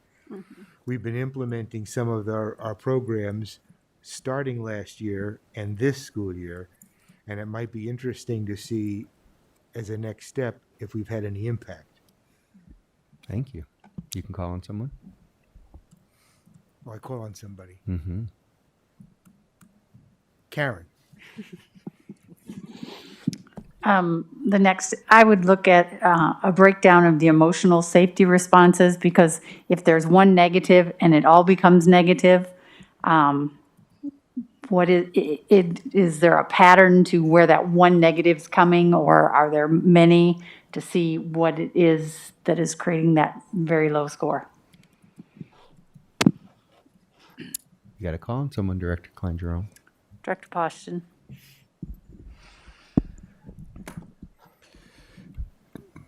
What effect, looking at from building to building, as far as how far PBIS has been implemented in particular buildings? Director Poston, you can choose from Director Snyder or Director Gosa.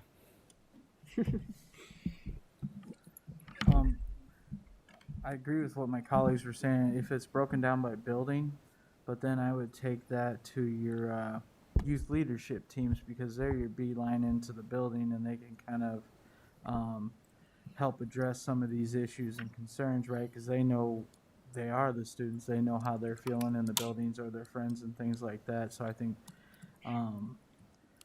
being able to do things like that, it involves them, and it gets us, right to the root of what we have. So I guess I'm going to pick Director Snyder. Well, I was going to say also ask the data again, or, ask the same questions again, but Bruce already said that. So I'm going to say, since we're focusing on students, we need to find out somehow why the students answered the way they did. So either some type of, a discussion group or something to get these kids' feelings, opinions, everything out in the open.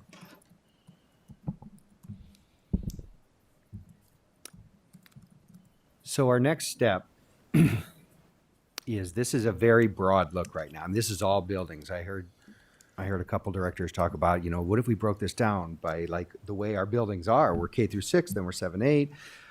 So we have data broken down in those manners. It's not for tonight. We'd be here a long time. If you'd go ahead and move forward, Brenda, please. But we are going to look at it in one more way. And so just a moment, instead of having to do it on your own, we're going to put you in little clusters. And Ms. Baxter, would you join us for this portion of it?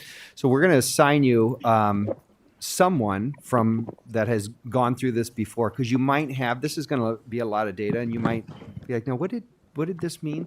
So we'll ask Lisa to join a group, and Dr. Stevenson, and TJ could be part of one, Superintendent Schneckloth.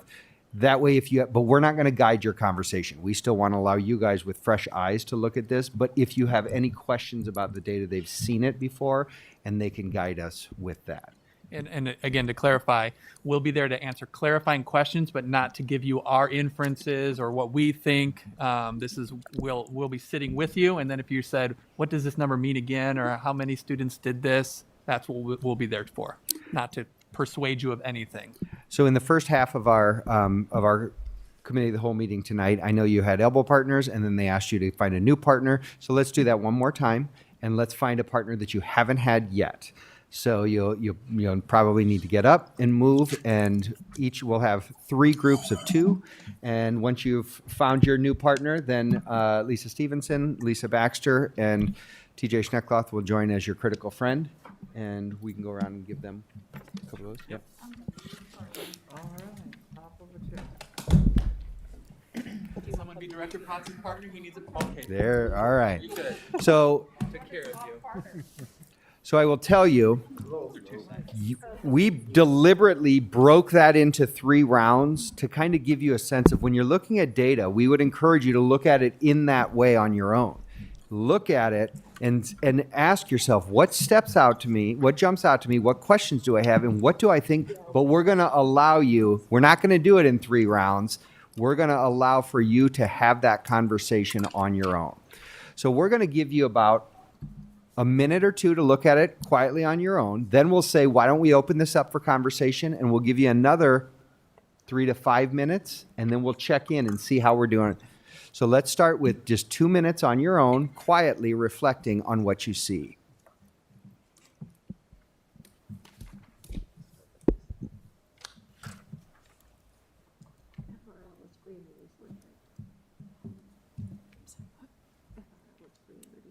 Yes.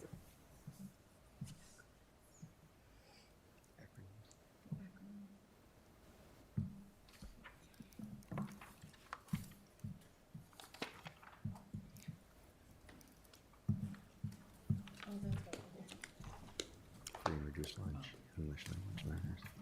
Do you know the other two? That they had to do you know No. the lines? 20. Yes, okay. That's fine. Not a significant number. Lisa. It's either 10 or 30, depending on how big the band is. You need 20 for it to count. For these, for both gradings. Yeah. Director Beck, 20 he says. 20 is the Not end 30. count. Oh, okay.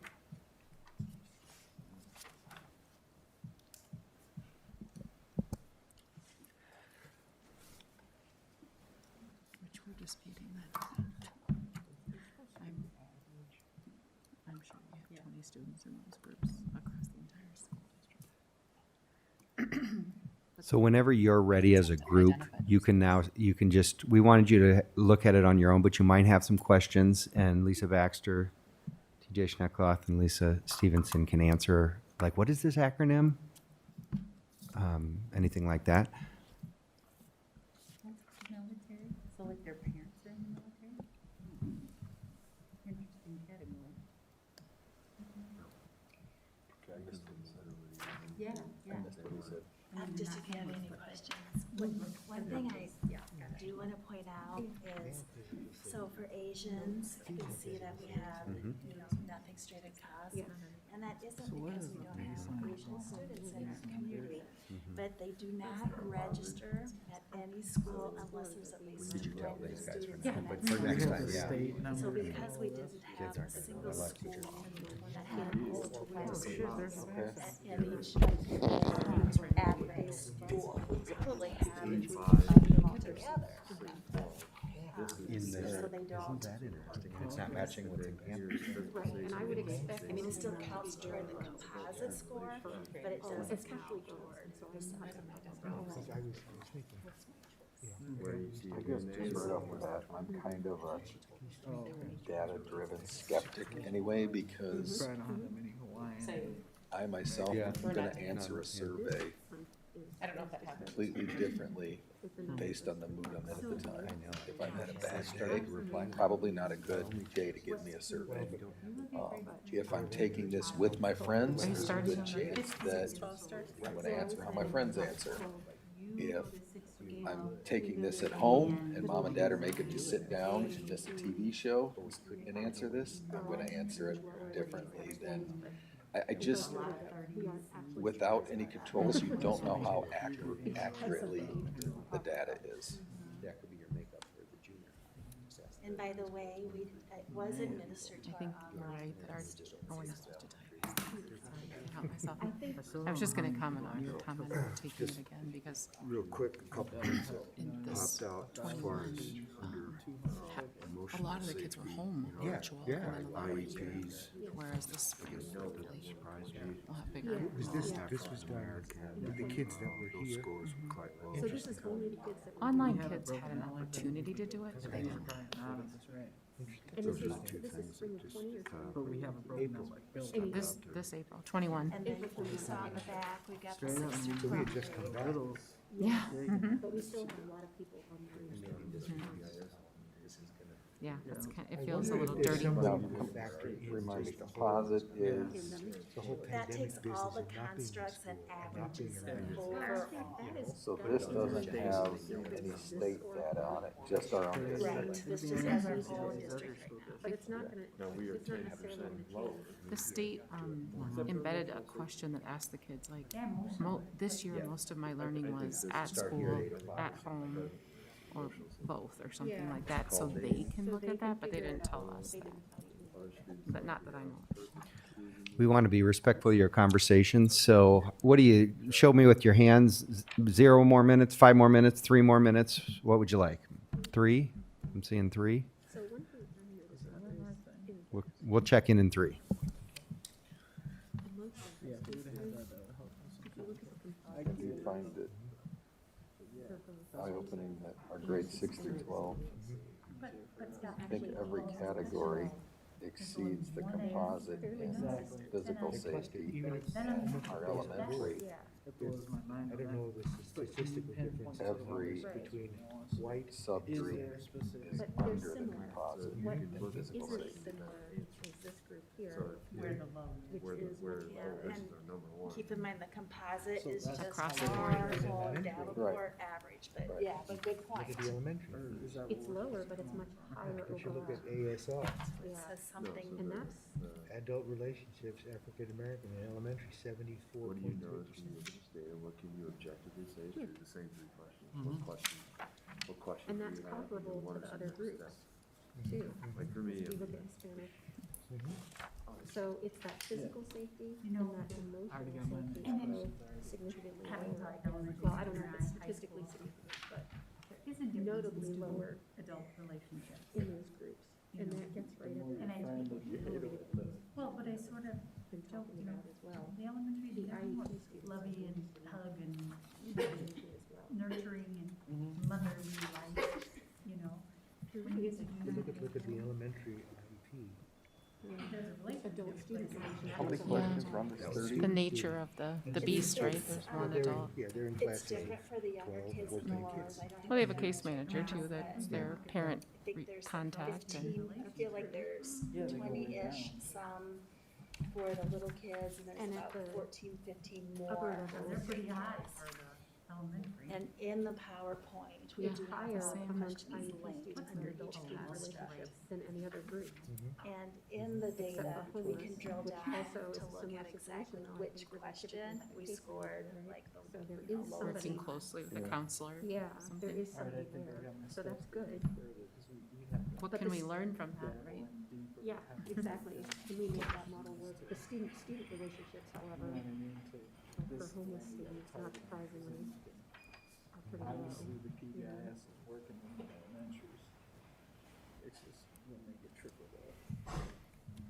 So we're nearing the end of our 3-minute extension.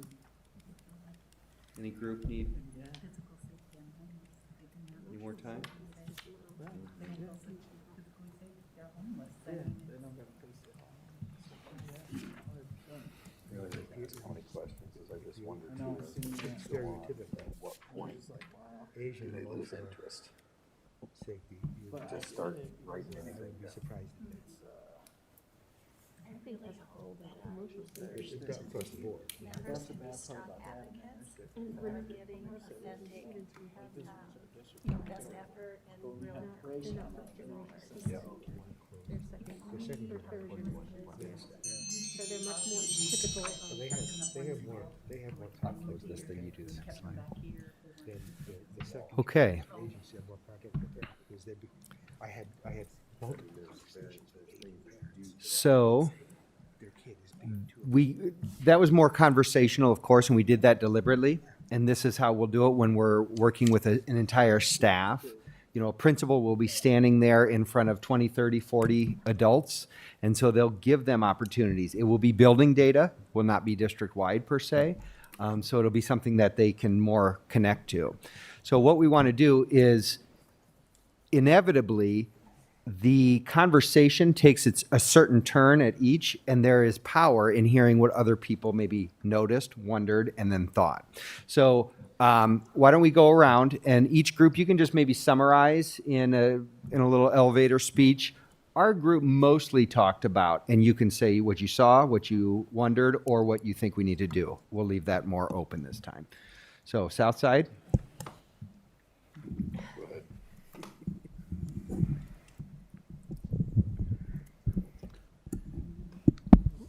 Well, one thing that Jamie noted was, when students are taking these surveys, what kind of mood are they in? Are they being rushed, or they had a bad day or whatever? So that's one concern.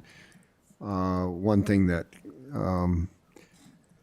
as far as just looking at the physical scores, when you look at students with IEPs, emotional safety was pretty low, as well as African American under grades 3 through 5, and you kind of see the same thing in grades 6 through 12.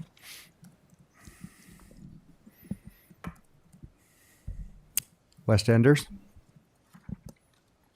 Northwest Enders. We talked a lot about like 3 through 5. It's a little different atmosphere in the building, so the numbers would obviously be higher. But then looking through the breakdown, I mean, it's like I always say, you can make data say whatever you want. The initial data we saw was like really alarming, but then when you see the breakdown, well, yeah, I mean, kids that are homeless are gonna, feel insecure and things like that, and it just kind of breaks it down and shows you that, the kids that are taking the surveys have barriers and obstacles that they have to overcome, and that's what's weighing on them. But without seeing the questions and all that, it is a little bit harder to decipher. But I mean, if you're able to break it down by building, and this particular question was the one that you got the negative mark on, then you can really hone in on that and focus on that.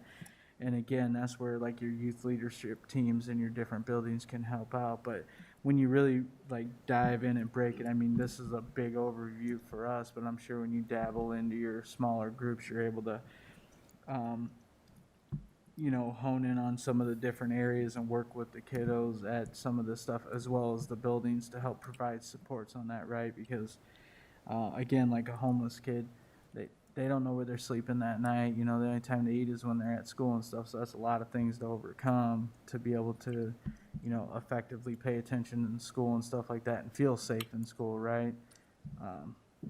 I could go on about that, but I'm good. Bring us home. Well, we kind of noted some of the same types of things. One thing that stood out to both of us was the adult-student relationships category for students with IEPs and homeless students in both sets of grades was relatively high compared to other subgroups. And we then talked about why that might be, noting that in both of those situations, there's often a case manager or a dedicated adult whose job it is to keep up with that student. And so that's something positive that we can maybe take further to help with some of these other groups in terms of increasing those types of relationships. And then the other thing we noticed was that, and correct me if I'm wrong, but sort of the disproportionality. Never correct you.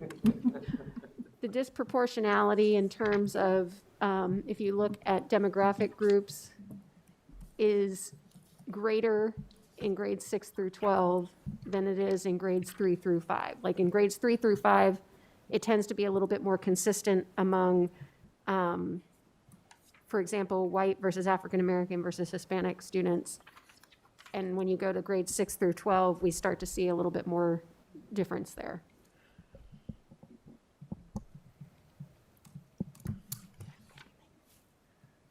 So in just a moment, Dr. Klipsch is going to kind of summarize and take us through our next steps. But I want you to note that he's over here answering emails, and I was trying to see, Dr. Klipsch, pay attention. No, he's summarizing and he's capturing what people are saying, and this is part of what we would do.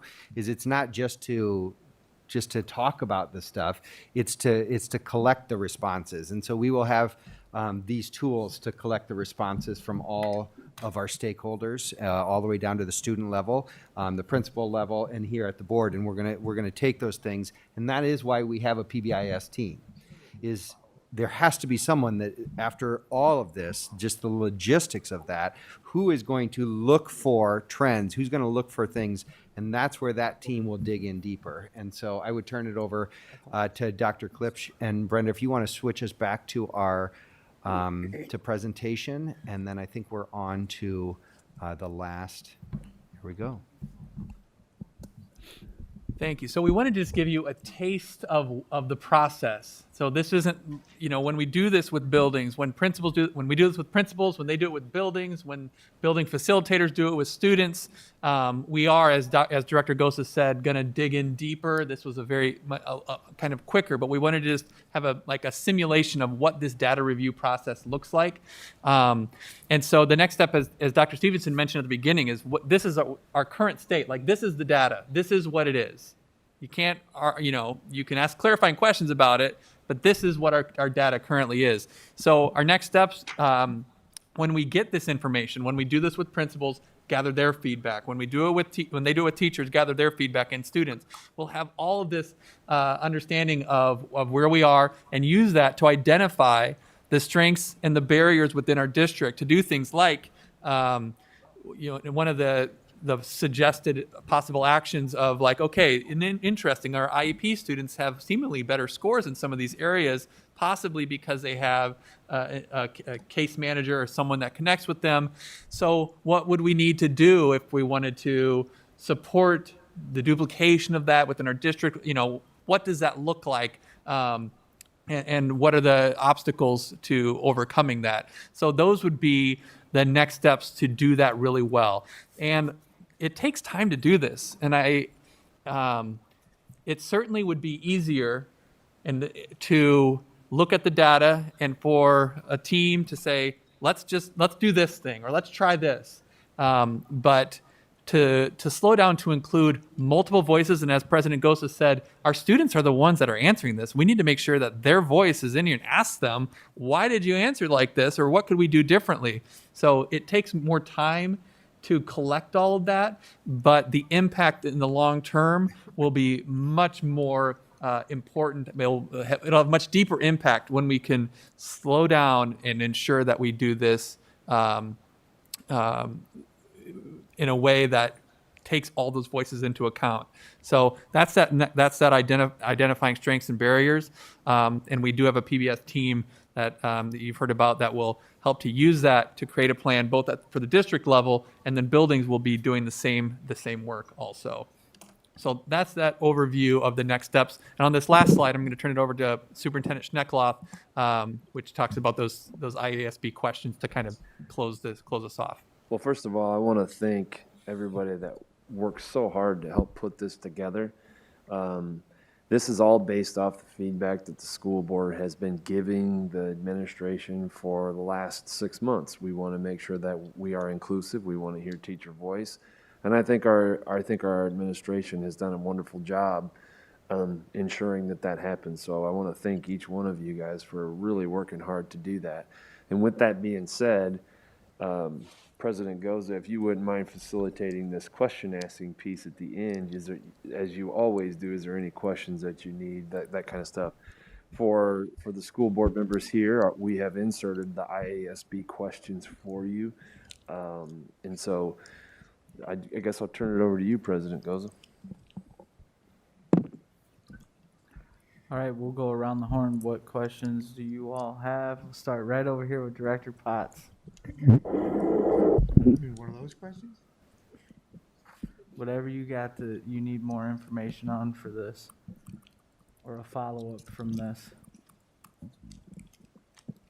And don't forget to turn your microphone on. I would say question 5, what are the next steps? What will progress look like in the future? What are the next steps? Because we have this We have this spring of 21 data. We don't have any gross data to compare it to at this time, but we still need to act on some of this data. Thank you. Director Beck. Director Potts kind of took mine. What's next? And I think drilling down into the things that people have questions about would be sort of where I would go with that, is looking into a little bit more detail. Thank you, Director Klein-Jerome.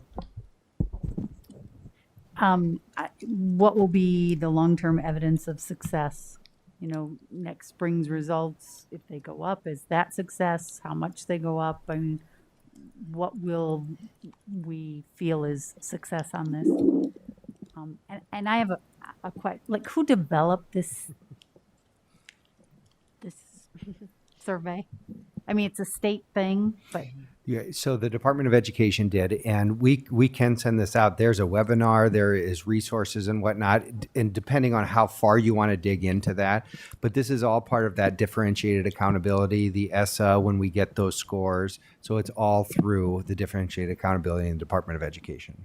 they developed it or they bought this program from a company? Do you know that? I don't know the answer. Okay. I believe they developed it. I don't think this was a purchase, but I guess I should, see, Dr. Stevenson seems like she might know. Instinct is no, that they used, it was normed with, we'll get you that information. I don't want to misspeak. Good answer. Director Snyder. I guess right now because we've only got one data set, is this only, this questionnaire offered once a year? Yes. And we do have other years that we have, I mean, there's been a couple other times, but it's an annual survey. So yeah, it's once a year. I would be curious if it was offered like twice a year and in two different settings, what kind of answers we'd get. Like if it was offered online at home once, if it was offered, just the consistency, because I'm just still, I know the attention span of, well, me and a lot of other kids. After question 10, I'm about done with a survey. Mm-hmm. So you don't know. I mean, some of them, I saw a couple questions. One of them was, have I ever stolen anything? Mm-hmm. Well, I don't know too many kids that are going to incriminate themselves, because they don't know who that's going to get back to. Mm-hmm. I just question, without any type of controls, the accuracy of the data. There might be kids saying actually higher scores than what they are because kids are very intuitive and a lot of kids want to please people. So they're giving responses based on what they think wants to be heard. I don't know. I'm just, without a control group, it's very difficult for me to even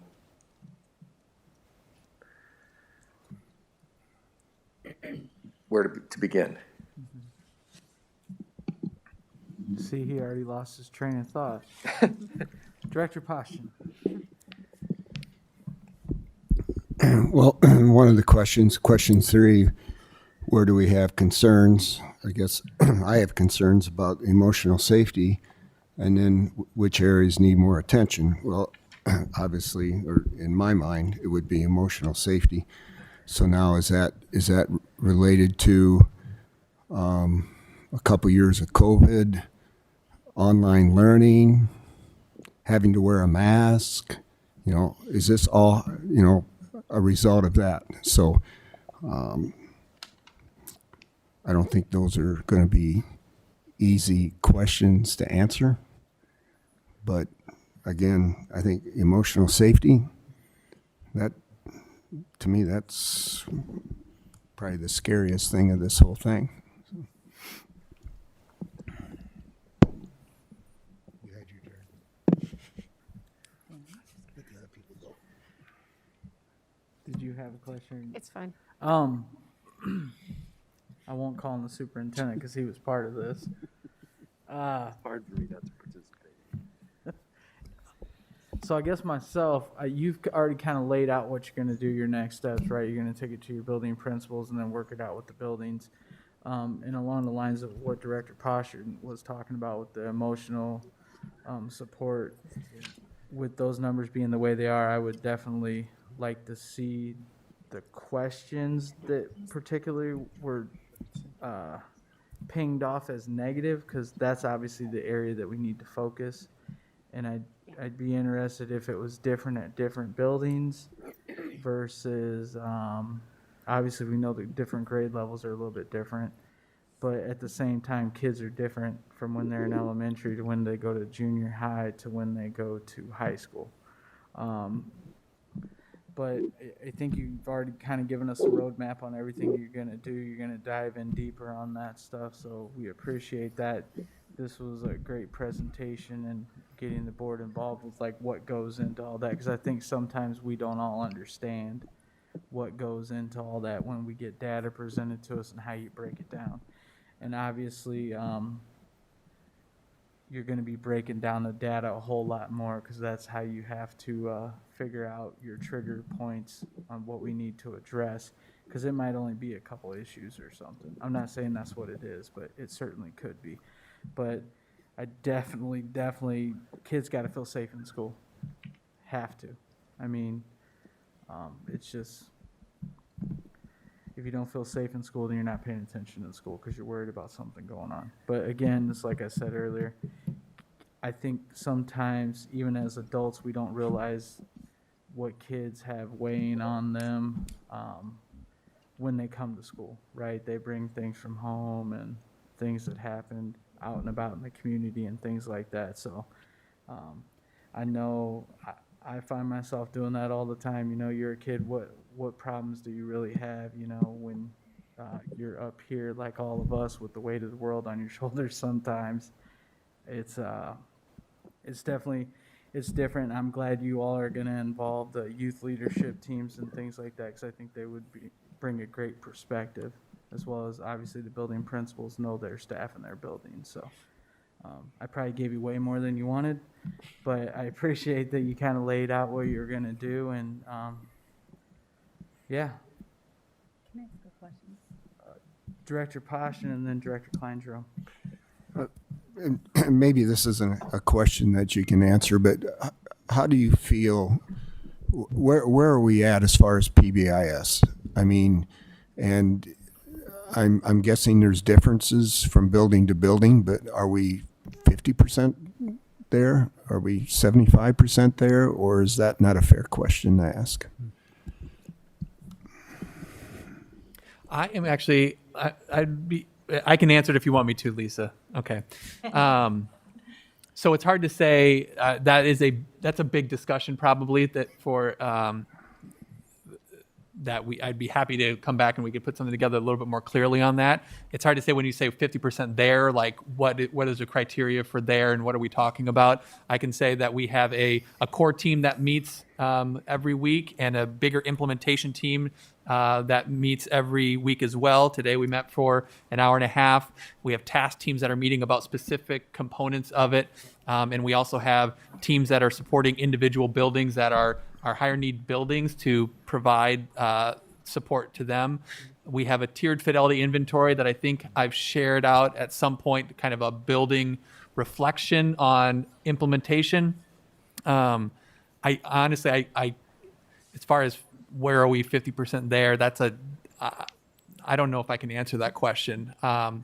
We still have a lot of work to do, but we are making progress every day by the hard work of Lisa and a lot of other people. Would you just compare it to CRVP? Mm-hmm. I mean, that was rolled out fairly quickly and got adopted fairly quickly. So is it going to happen as quickly as that or not? Yeah, so CRVP, I mean, our first initial training on that, if I recall correctly, was in our November Leadership Academy. Our first rollout of PBIS was on August 10th. So I would say that we're farther along this year with PBIS than we were started last year with CRVP, because we're still trying to figure a lot of things out. Again, I say we have far to go and I'm trying to be concise here, but there is so much trauma in our community and with our students from everything that's been going on. It has made things increasingly challenging to provide structure and supports to students that haven't had it. But yes, I think because we were able to know August 10th BSAT Summit, we had our leadership teams together. PBIS, this is what we're doing. Here's how it fits in. We kicked it off there. We're farther along with that than we were at CRVP at the same point last year. I did hear you say, Director Poston, are we going to be able to roll it out as quickly? I think the easy answer to that is no. And that's not because we got an earlier start. It's a bigger lift. There's more layers to it. We are really starting with the core, meaning what is every student going to get? And that has been done very well and very cleanly, and it's been embraced by the buildings, and they're doing a fabulous job. But that's for that first layer. But then when you start talking about, well, what about all the layers? Because PBIS is, I mean, this is our multi-tiered system of supports for all of our kids in the social, emotional. Like when you talk about our kid, look at our emotional safety score. That's enormous. And so it would be impossible, even with the amount of work that's going into it, to roll it out as quickly as CRVP.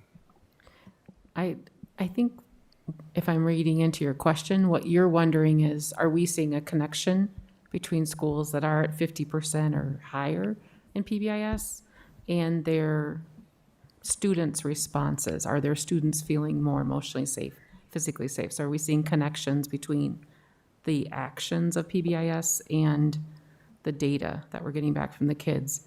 And that is ultimately what all of us want to see, but we don't have any metrics right now that would tell us that that's happening, but that's ultimately what we'll be reporting out on.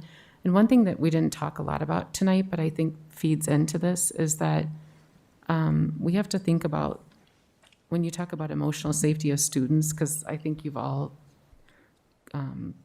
clicked in on that is very discrepant, not just in Davenport, but across the state. And from a teaching and learning point of view, that's directly connected to the teachers and the staff and how they're feeling in the buildings right now. And I'm sure you've all been, keeping up on what's happening, but adults are having impacts from COVID and we have, we need more guest teachers and all these stressors that are, they're wanting to tackle learning loss for the kids. And then for the elementary side too, you have early literacy as their top priority right now. And they're still growing PBIS and CRVP simultaneously. So I wonder, similar to you, in a year when we're talking about this from now, will the elementary have seen as great of growth as 612? Because their higher priority, I'd say, has been early literacy thus far. And so, but we also know that it has to start, right, at K-6 in order, or pre-K 6 for this to continue on into high school. So there's a lot of unknowns. And can I share your comment you asked about the administration of the survey of, is 2021, even if we looked back at 2019, which was the first year it was available, then we had an off year because we were in closure. And then we had 2021, which was kids were being asked, I learned mostly at school this year. I learned mostly at home. I learned at home and at school. And, those thoughts are running through all of our head as we look through this data. So we're all just waiting, I guess, till April of 2022 and be able to review this then to see what residual effects are going to continue from social distancing and all the different things that have happened to us in teaching and learning.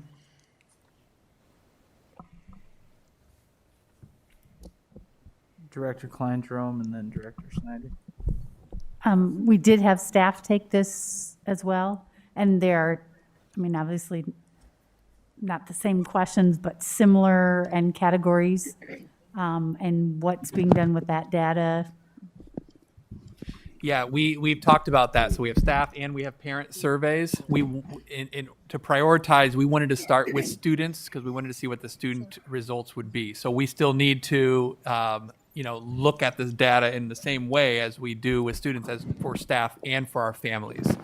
So we'll be going through a similar process with this to figure out how our staff are feeling, how our parents are feeling, so that we can triangulate all that data to get a big picture for engagement with our staff and community as a whole. And not to have to walk us through the whole process with those two, but could you share the parent and the staff numbers with us so we could at least look at those? I mean, we have a sense of what we're looking at now. Absolutely. It looks like Superintendent Schneckloss taking a note right now on that. Director Snyder. Yeah, I guess I wanted to clarify too, and when I say that I question the accuracy of the numbers, I in no means intend any disrespect or saying that anybody's not, working. I'm a kind of just a evidence-based thinking. But I guess overall, I mean, the numbers, the state numbers and the district numbers are both heartbreaking. You think about all the things kids go through today. It's far different than what kids went through, say, 10 years ago. Mm-hmm. And what kids went through 10 years ago is far more than what kids went through 10 years before that. Mm-hmm. Every kid should feel safe at school. Every kid should feel comfortable at school. Every kid should feel important at school. And I understand that's not reality. But so I do appreciate the efforts and the drilling down and getting to the roots of this, because until kids do feel safe, until they do feel emotionally attached to school, until they do feel comfortable, they're not going to be effectively learning. Mm-hmm.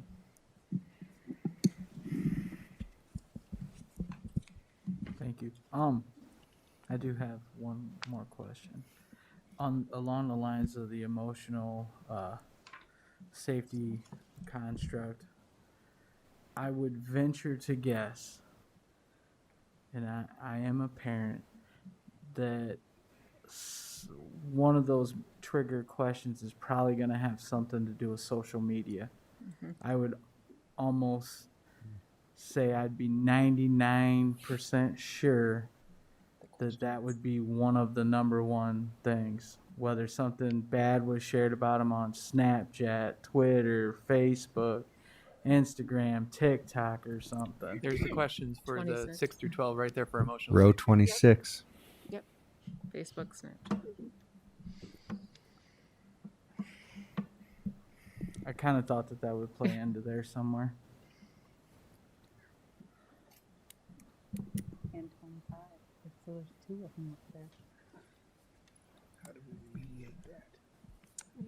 So I would venture when you dabble a little deeper in that, that's probably going to be one or two of your highest ones on that one. I wouldn't bet on that, but I would be 99.9% sure. Because kids bully other kids on social media and things like that. Or they do stupid TikTok challenges and disrupt classes. Are there any other questions? I had to get on my dad kick there for a minute. Superintendent, do you have anything you wanted to add? I don't even think I need to go around for board reflection on this one because I think everybody knocked it out of the park. Did you all have anything else for us? I just want to thank you guys for engaging in this process with us. And hopefully it is evident that the feedback that we've been hearing from you over the course of the last few months is really, it does not fall on deaf ears. And so hopefully this is a reflection of kind of the direction that we're moving. So, thank you. I was just going to say too that we'll try to get out in an email this information that you didn't have in your hands, so you can spend all your time looking at it if you'd like to. And then in that email, possibly there'll be information about literacy, upcoming literacy opportunities too.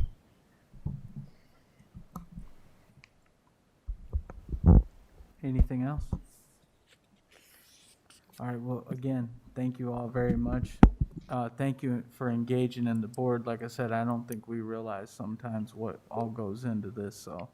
And now you've already given a preview of what the building principals are gonna be doing, because I guarantee a lot of them are watching tonight, so. They're texting me as we present, so yes, you're correct. So they'll already be ahead of the curve, That's right. so. Again, and thank you to all the staff, not just administrators, principals, teachers, you got your custodians, your paras, your food service workers, they all play an integral role in the kiddos' day-to-day activities and things like that, and help us out a lot with all that stuff. So again, thank you to all the employees of the district. We do greatly appreciate it. And with that, I will call for a motion to adjourn. So moved. Second. Motion's been made and seconded. All those in favor? Aye. Any opposed? So moved. Ayes have it. Meeting adjourned. Thank you. Thank you for all you guys do. Thank you. Yeah, that's the sad part that I guess, I don't know. Dan said it